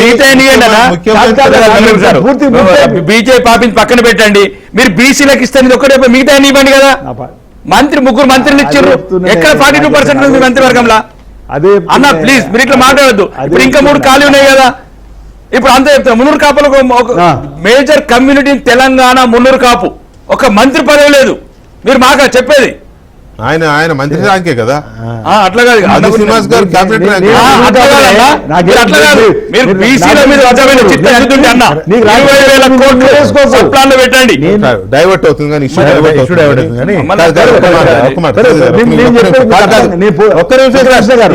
దీంట్లోకి వెళ్ళదు. పూర్తి కంప్లీట్ అయిపోయిందండి. మీరే చెప్పండి. రాకేష్ నచ్చింది, తను వేరే తీసుకున్నాడు. చెప్పండి చెప్పండి. ఇంత పగడు అరే ఆగే రాకేష్ అని ఒక నిమిషం, నేను తప్పట్లేను.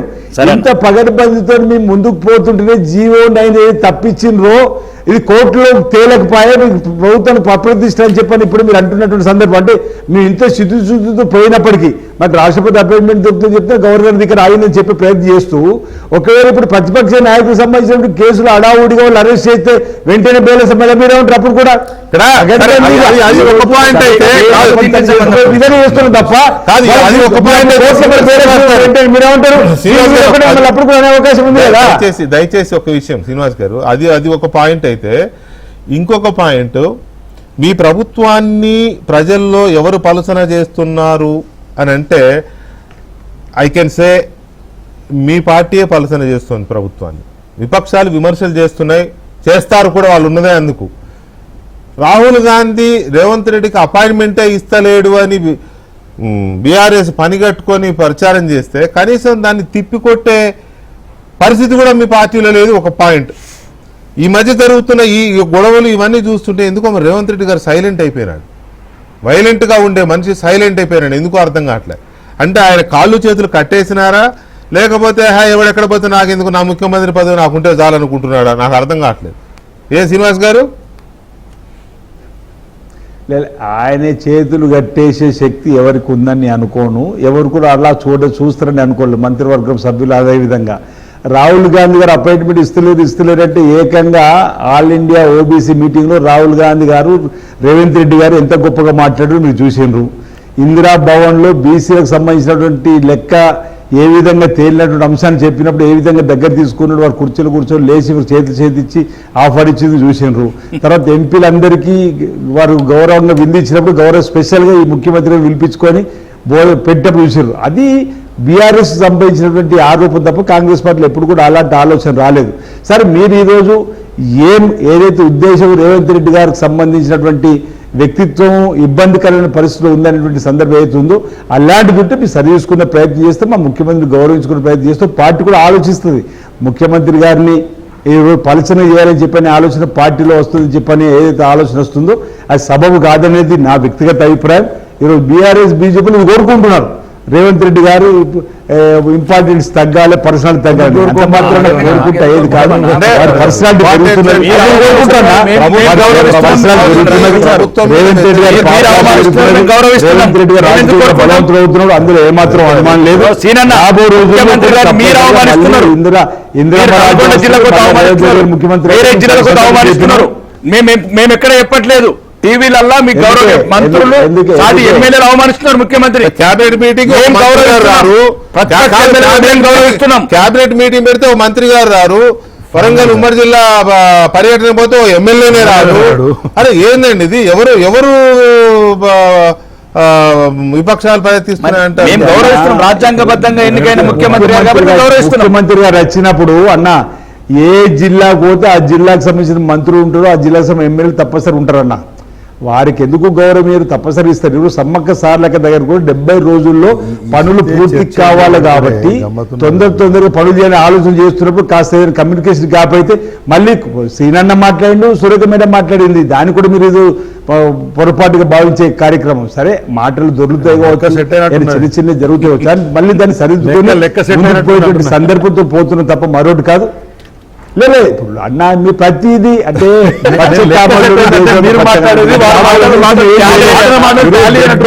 రోజు సమ్మక్క సారథి ఉంది, ఆ లోపల పనులు ఉధృతి చేయాలి,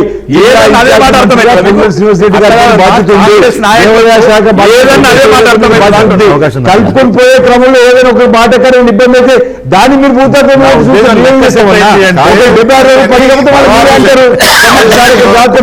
జాతీయ స్థాయి ఫెస్టివల్ మీరు ఏం ఏర్పాటు చేయాలంటారు. ఈరోజు రేవంత్ రెడ్డి గారి ఆదేశాలు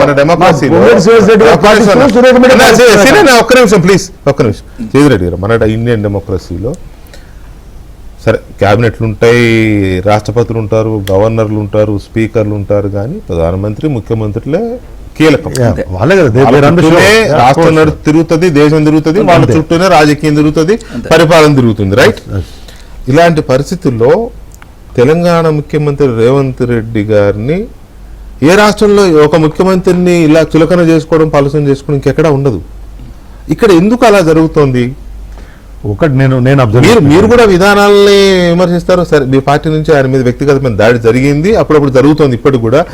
సరే మీ పార్టీ జరుగుతుందంటే శత్రుత్వం అనుకోవచ్చు, జరగకూడదు, ఓకే, వాళ్ళే చేసుకుంటున్నారు. ఇప్పుడు ఒకటి ముఖ్యమంత్రిగా వారు ఆ స్థానాన్ని గౌరవించే స్థాయిలో ఆ ఇంప్రెషన్ క్రియేట్ చేసుకోవాలి. He has to live up to the expectations ఆయన వైపు నుంచి కూడా society, of the government, of the officers, bureaucracy, of the down line.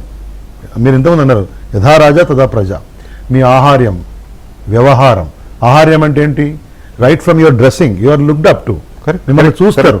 నాయకుడు ఇప్పుడు ముఖ్యమంత్రి అంటే రాకేష్ రెడ్డి గారు ఎమ్మెల్యేగా వెళ్తున్నారు కాన్స్టిట్యున్సీలో కంటే, మా కాన్స్టిట్యున్సీలో మేము పనిచేసే స్థాయిలో, మా స్థాయిలో మేము వెళ్తున్నామంటే ఏ బాధ్యతలో మీరుంటే ఆ బాధ్యతకు తగ్గట్టు మీ యొక్క ఆహార్యం, ఆ తర్వాత మీరు మాట్లాడే పద్ధతి, మీరు భాష, మీరు అందరినీ కలుపుకోయే విధానం, మీరు ప్రశ్నించినా మీకు ప్రశ్న వచ్చినప్పుడు మీరు వ్యవహరించే తీరు, ఇవన్నిటినీ కూడా చూస్తారు. చాలా రోజుల నుంచి ఇప్పుడు మనం రాజశేఖర రెడ్డి గారి గురించి మాట్లాడుకున్నాం, కొన్నిసార్లు చంద్రబాబు గారి గురించి మాట్లాడుకో. ఆయన ఏ దేశం పోయినా ఒకటి డ్రెస్ ఉంటాడు. ఏ దేశమా? ఈ దేశం పోతున్నాడు, దుబాయ్ పోయినా, దావోస్ పోయినా, లండన్ పోయినా, అమెరికా పోయినా. కేసీఆర్ ఒక రూపం ఉంటుంది. ఇప్పుడు కేసీఆర్ గారు అన్నారు ఒక సింపుల్ గా, ఒక పద్ధతిగా, ఒక పద్ధతిలో ఉండేటువంటి మహాయిగా చలి ప్రదేశం అయితే వేసుకుంటాడు ఆయన. అంతకంటే అంటే ఆ రకంగా ఒక నాయకుడిని ఒకరు ముద్రించుకొని పోతాం. I don't know somehow Revanth Reddy గారు ఆ రేంజ్ ఇంప్రెషన్ ఇస్తున్నారా ముఖ్యమంత్రిగా అంటే ఇట్స్ బిగ్ డిబేట్. ఎందుకంటే వ్యక్తిగా రాలని నాకేం లేదు, క్వశ్చనబుల్. అంటే మీరు చెప్తున్నారు కదా, మీ ఆహార్యం వ్యవహారం అన్నప్పుడు the way you conduct your self, మీరు ఎట్లయితే మీరు ప్రవర్తిస్తారు, చూపిస్తారు, ఆ ఇంప్రింట్ ప్రజలు ఇవ్వాలనుకుంటున్నారో అట్లా ఉందా లేదా వారు ప్రశ్నించుకోవాలి. మీరు కూర్చునే తీరు నుంచి మొదలుపెట్టి, ఇప్పుడు సపోజ్ ఒక బ్యూరోక్రసీ, ఒక మీటింగ్ ఉందనుకోండి, sir today it's police flag day, police flag day ఒక మీటింగ్ ఉందని, ఒక గ్రూప్ ఫోటోలో మీరు కూర్చునే విధానము, ఒక ముఖ్యమంత్రి మంత్రివర్గంలో ఒక ప్రధానమంత్రి గారు రకరకాల బాడీ లాంగ్వేజ్ని చూస్తూ ఉంటారు ప్రజలు అన్ని రకాలుగా. So how you conduct yourself is a big thing. తర్వాత గవర్నెన్స్లో సాటి మంత్రులు, బ్యూరోక్రసీ, నిర్ణయాల పట్ల మీకున్నటువంటి చిత్తశుద్ధి, నిజంగా మీరు అమలు చేయడం కోసం మాట్లాడుతున్నారా, మభ్యపెట్టడం కోసం మాట్లాడుతున్నారా, పూటగడం కోసం మాట్లాడుతున్నారా, ప్రతిదీ పాలనా యంత్రాంగం దగ్గర నుంచి ప్రజల వరకు చూస్తూ ఉంటారు. So it's 70% you, 30% the others. కాబట్టి ఇవన్నీ నేనేంటంటే గొప్పగా చెప్పాలని చెప్పట్లేదు, నాకు అవకాశం ఇచ్చారు కాబట్టి మీరు డిబేట్లో పార్టిసిపేట్ చేస్తున్నాం కాబట్టి రాష్ట్ర ముఖ్యమంత్రి ఉన్నటువంటి వ్యవహారానికి సంబంధించి. ఎందుకంటే వాళ్ళ మంత్రులే చాలా తేలిగ్గా మాట్లాడుకోవడం అనేది ఎక్కడ మనం చూడం. ప్రత్యేకించి మంత్రులు కూడా, ఐ మీన్ హౌ కెన్ కొండా ముషరఫ్ గారు మాట్లాడిన మాటలకి మా వర్కింగ్ ప్రెసిడెంట్ గారు కోర్టుకు వెళ్ళాల్సి వచ్చింది, ఆ కుటుంబం, సినీ పరిశ్రమ కుటుంబం కోర్టుకు వెళ్ళాల్సి వచ్చింది. వారు కోర్టుకు పోతున్నారు. Is it not a matter of shame అండి? Are not ashamed of going to court for such an frivolous thing? ప్రజల కోసం మీరు వెళ్ళట్లేదు కదా, మీరేదో నోటి సంభాళించుకోలేక మాట్లాడినటువంటి యొక్క పనికిమాలిన మాటల కోసం మీరు సంజాయించుకోవాల్సిన పరిస్థితి ఏర్పడుతుంది కదా. సాటి మంత్రుల మీద గౌరవం లేకపోతే ప్రజలు ఏమనుకుంటారు? మీ వ్యవహారాలు ఇదే అని చెప్పేసి తీర్మానించుకుంటారు కదా. ఒకసారి మీరు రాజకీయ నాయకత్వంలో, ప్రజా జీవితంలోకి వచ్చిన తర్వాత ఎవ్రీథింగ్ ఈజ్ కౌంటెడ్. దాన్ని బట్టే మన స్థానాన్ని ప్రజలు ఆటోమేటిక్గా నిర్ణయిస్తారు, పదవులు వచ్చినా పదవులు పోయినా. కొన్నిసార్లు ముఖ్యమంత్రి గారు జీవిత లక్ష్యం సాధించినటువంటి ఫీలింగ్ చూపిస్తూనే అనిపిస్తుంది ఒక్కోసారి, కైండ్ ఆఫ్ అటైన్మెంట్. నేను వ్యక్తిగతంగా అనాలని నేను అనట్లేదు. ఎందుకంటే ప్రభుత్వం నడిపేటప్పుడు ఉండేటువంటి ఒక జవాబుదారీతనం ఇంతకంటే బాగా ఉండాలనేమో అని ఇవాళ ఉన్నటువంటి పరిస్థితులలో ప్రజలు అనుకుంటున్నారు. కాంగ్రెస్ మంత్రుల వ్యవహార శైలిని మాత్రం పూర్తి స్థాయిలో అసహించుకుంటున్నారు. ఈ ప్రభుత్వాన్ని ఇంకా చాలు అనేటువంటి రీతిలో ఇప్పుడే ప్రజలు అనుకుంటున్నారంటే it is not even two years. Aadi Srinivas గారు ఎంత సమర్థించుకున్నా, వారు స్వతహాగా సౌమ్యులుగా మంచిగా ఉన్నా, కొంతమంది మళ్ళీ కవర్ చేసే ప్రయత్నం చేసినా కొన్ని ఇర్రిపేరబుల్ బిహేవియర్ చూపించిన తర్వాత మొన్న కొండా సురేఖ గారి యొక్క కూతురు ప్రభుత్వం మీద చేసినటువంటి ఒక ఆరోపణ డైరెక్ట్ సీఎం ని, డైరెక్ట్ చీఫ్ మినిస్టర్ వాళ్ళ కుటుంబము ఇంత మాట క్యాస్ట్ నేమ్ తో కులం, మళ్ళీ దానిలో కులం. Once you are a minister, you are elected by MLA, elected by the public, all communities. Minister by the constitution లో మీరు ఓత్ తీసుకుంటే చెప్తారు నేను ఎటువంటి రాగద్వేషాలు లేకుండా I will abide by the constitution ఏంటంటే పొలిటికల్, కాన్స్టిట్యూషన్ అనేది కాస్ట్లెస్. కాబట్టి సరే కొన్ని చోట్ల ఇప్పుడు రిజర్వేషన్స్ ఇచ్చే అవకాశాలు, సోషల్ ఇంజనీరింగ్ మాట్లాడారంటే మీ అవకాశాల కోసం ప్రభుత్వాల గురించి మాట్లాడేటప్పుడు కులాలు మాట్లాడుకోవడం, దీన్ని మళ్ళీ ప్రజాస్వామ్యం అనుకోవడం, దీన్ని భిన్నాభిప్రాయాలు ఎక్కడ ఉండాలి? 42% అమలైందా లేదా అనే విషయంలో ఉండే వ్యవహార శైలి పట్ల, ప్రభుత్వ పనితీరు పట్ల భిన్నాభిప్రాయం ఉండొచ్చు. లేకపోతే మేడారంలో 150 కోట్లు ఇస్తే 250 కోట్లు ఇవ్వాలనుకున్న దగ్గర, ఏ శాఖ పనిచేయాలనుకున్న దగ్గర భిన్నాభిప్రాయాలు ఉండొచ్చు.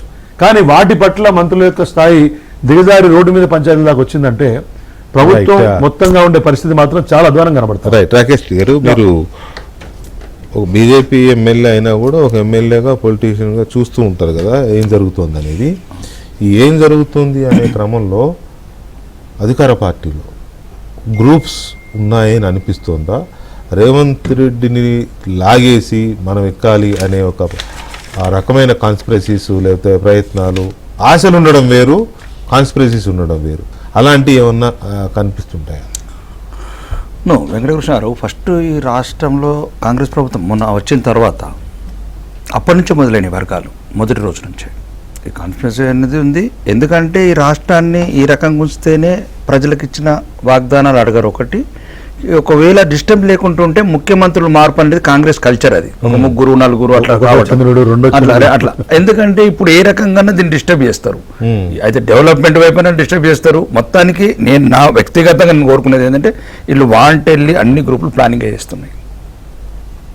ఒకళ్ళేమో ముఖ్యమంత్రిని దించడానికి పెద్ద ప్లానే జరుగుతుంది. దట్స్ వాట్ నేను అదే చెప్తున్నాను. లేకపోతే మొత్తానికి డిస్టర్బెన్స్ ఈ రకం కాదు. సీనియర్ మంత్రులు అధికారం లేకున్నా, పోటీపోయిలో లేకుండా ఇంకొక మంత్రికి ఇంట్లోకి పోలీసులను పంపినట్టు అసలు దాన్ని మనం ఊహించలేం. ఓవరాల్ గా ఇండికేషన్ ఒకళ్ళేమో డైరెక్ట్ స్టేజ్ల మీదనే ఆ పార్టీ అభ్యర్థి ఏమంటాడు, ఒక ఎమ్మెల్యే ఏమంటాడు అంటే ఇతను పక్కన ఉన్న అతను ముఖ్యమంత్రి అంటాడు, కాబోయే ముఖ్యమంత్రి పక్కనే, నెక్స్ట్ ఎలక్షన్ తర్వాత కాదు. అంటే ఓవరాల్ గా ఈ గ్రూప్ లో ఈ కాన్ఫిడెన్స్ ఉన్నది. అది తర్వాత ఉన్న స్టేజ్ మీద ఉన్నప్పుడు కూడా ఒక ఎంపీ గారు ఎమ్మెల్యే అంటున్నారు ఇతను కాబోయే ముఖ్యమంత్రి అని. అంటే నేను అనేది ఏంటంటే మొత్తం ఇది వాంటెళ్ళి ప్లానింగ్ గా జరుగుతున్నది. కాంగ్రెస్ కల్చరే అది. ఇలా కొత్తగా నేను చెప్పేది కాదు. ఏ రాష్ట్రంలో అయినా, ఒక రాష్ట్రంలో ఒక 5 ఏళ్ళు అలా తిట్టుకోవడము కల్చరే, 5 ఏళ్లలో 5 మార్చడము కల్చరే. మొత్తానికి ఇక్కడ ఏమవుతుందంటే ఇంకొక రకం ఏం చేస్తున్నారంటే ఇది వాంటెళ్ళి కూడా చేస్తున్నారు. రాష్ట్రం డెవలప్మెంట్ మొత్తం ఆగిపోయింది. ఒక్క 3 జిల్లాలకే పరిమితమైంది. అంటే అది ఫండింగ్ కావచ్చు, లేకపోతే అవి ఖమ్మం, నల్గొండ, మహబూబ్ నగర్. అంటే ఫర్ ఎగ్జాంపుల్ చిన్న చెప్తున్నా, నిన్నటి విషయం అంటే మా గౌరవనీయ ముఖ్యమంత్రి గారు ఒక విలేజ్కే 220 కోట్లు. మేము చింతమడక ఒక ఊరుండే మా పాతది, అదన కేసీఆర్ గారు. ఇది ఎప్పుడంటే చంద్రబాబు కేసీఆర్ గారు మొదలైంది. ఇప్పుడు కాదు, ఫస్ట్ చంద్రబాబు నాయుడుతో కుప్పంతో స్టార్ట్ అయింది, తర్వాత ఇడుపులపాయతో మొదలైంది. ఇది లాస్ట్ కి అబ్నార్మల్ గా అంటే మండలం కాన్సెన్స్ కి 200 కోట్లు ఇచ్చారు. లాస్ట్ కు మన దీపావళి వారణాసి కూడా ఉంది. మరి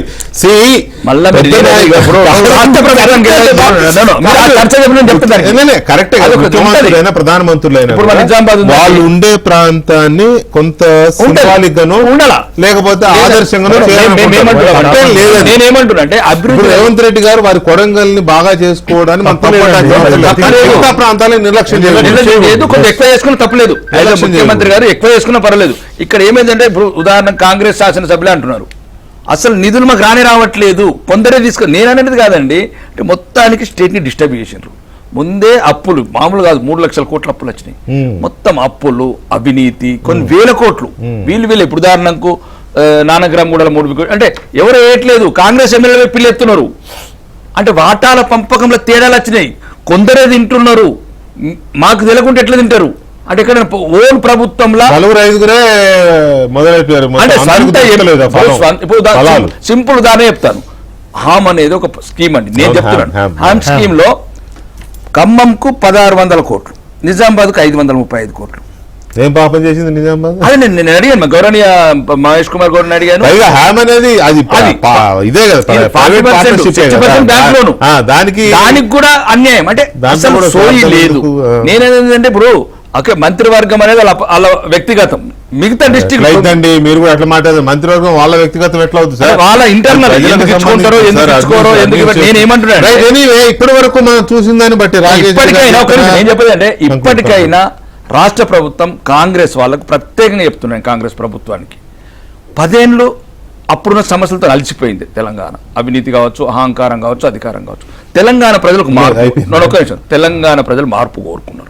మార్పు కోరుకుంటే ఇప్పటికైనా పరిపాలన మీద దృష్టి పెట్టండి. మిగతా టైం అన్నా ఈ డిబేట్ యొక్క ఉద్దేశం కూడా, ఈ డిబేట్ యొక్క ఉద్దేశం కూడా వాళ్ళ పంచాయతీలు, వాళ్ళ గొడవలు, ఆధిపత్య పోరు, అవినీతి, సంపాదన, దోచుకోవడము, ఇవి తప్ప పరిపాలన మీద దృష్టి పెట్టడం లేదు. అదుపు పూర్తిగా కోల్పోయారు. ఇప్పటికైనా సమయం లేదు, ముఖ్యమంత్రికి లేదు అనేది ఓపెన్ గానే అర్థమైపోతుంది. ఎందుకంటే మొన్న నేను మళ్ళీ చెప్తున్నా, ముఖ్యమంత్రి గారు మొన్ననే ఆయనే అన్నాడు అధికారులు సరిగా పనిచేయడం లేదు. పాత అధికారులు ఎట్లయితారండి?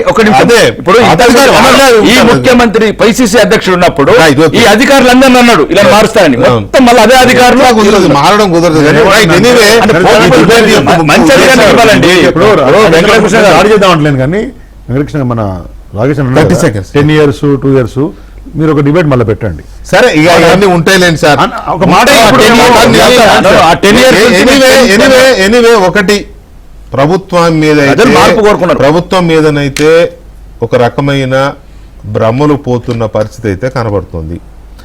అది గ్రూపు తగాదాల వల్ల, లేకపోతే మంత్రుల యొక్క పద్ధతి, వాళ్ళ వ్యవహార తీరు వల్ల, వ్యవహార శైలి వల్ల, బజారున పడి కొట్టుకుంటున్నట్టుగా, వీధి పోరాటాలు చేసుకుంటున్నట్టుగా చేయడం వల్ల, ఎమ్మెల్యేల బాధ్యతారాహిత్యమైన, క్రమశిక్షణారాహిత్యమైన, అదుపులేని వ్యాఖ్యల వల్ల, అలాగే ప్రభుత్వం మరి అప్పుల వల్లనో, విధానాలు సరిగా లేక వల్లనో, అనుభవం లేమి వల్లనో, లేక నిధులు లేక, మొత్తం మీద అయితే ఎక్కడిదక్కడ అడ్మినిస్ట్రేషన్ కూడా ఆగిపోయిన పరిస్థితి, ముందుకు కదలని పరిస్థితి. అన్ని వర్గాల్లోనూ ఒక రకమైన అసంతృప్తి. ఏదో చేసామని చెప్తుంది ప్రభుత్వం, కొన్ని చేశారు, చేయలేదని కాదు. బోనస్లు కానీ, లేకపోతే రుణమాఫీలు కానీ చేశారు, కానీ రుణమాఫీ ఇంకా మాకు రాలేదనే వాళ్ళు సగం మంది ఉన్నారు. సో ఇవన్నీ చూసినప్పుడు ఎందుకు ఇదంతా జరుగుతోంది? ఎవరు ఈ ప్రభుత్వాన్ని అన్పాపులర్ చేసుకుంటున్నారు? వాళ్ళు చేసుకుంటున్నారా, లేక నిజంగానే ఇంకెవరైనా చేస్తున్నారా? పర్టికులర్గా ముఖ్యమంత్రి గారిని మాత్రం, ముఖ్యమంత్రి గారు చాలా అన్పాపులర్ అవుతున్నారు. అందులో వారి వ్యక్తిగతమైన వ్యవహార శైల, లేకపోతే మంత్రుల గ్రూపు తగాదాల, నేను మళ్ళీ చెప్తున్నా, పార్టీ అధిష్టానం ముఖ్యమంత్రిని బైపాస్ చేసి ఎలాగైతే ఓఆర్ఆర్ఎస్ తీసుకొచ్చామో అట్లా పార్టీ మీద డైరెక్ట్ కమాండ్లోకి వెళ్ళడం వల్ల ముఖ్యమంత్రిని డంబింగ్ చేసే ఒక కాంగ్రెస్ మార్క్ రాజకీయం వలన కారణం ఏమైనా ఇది తెలంగాణకు మాత్రం చాలా ఇబ్బందికరమైన పరిస్థితిగా ఉంది. దీన్ని ఇకనైనా అధిగమించి వచ్చే సగం కాలం ఉంది, ఇంకా దగ్గర అంతే, ఇంకా సగం పీరియడ్ ఉంది. ఈ సగం పీరియడ్ అయినా ఆ పరిపాలన దృష్టి పెడతారని ఆశిద్దాం. థ్యాంక్ యూ వెరీ మచ్ ఆది శ్రీనివాస్ గారు, అలాగే శ్రీధర్ రెడ్డి గారు అండ్ రాకేష్ రెడ్డి గారు. థ్యాంక్ యూ వెరీ మచ్ అండి. ఇది ఇవాళ డిబేట్. మళ్ళీ రేపు కలుద్దాం.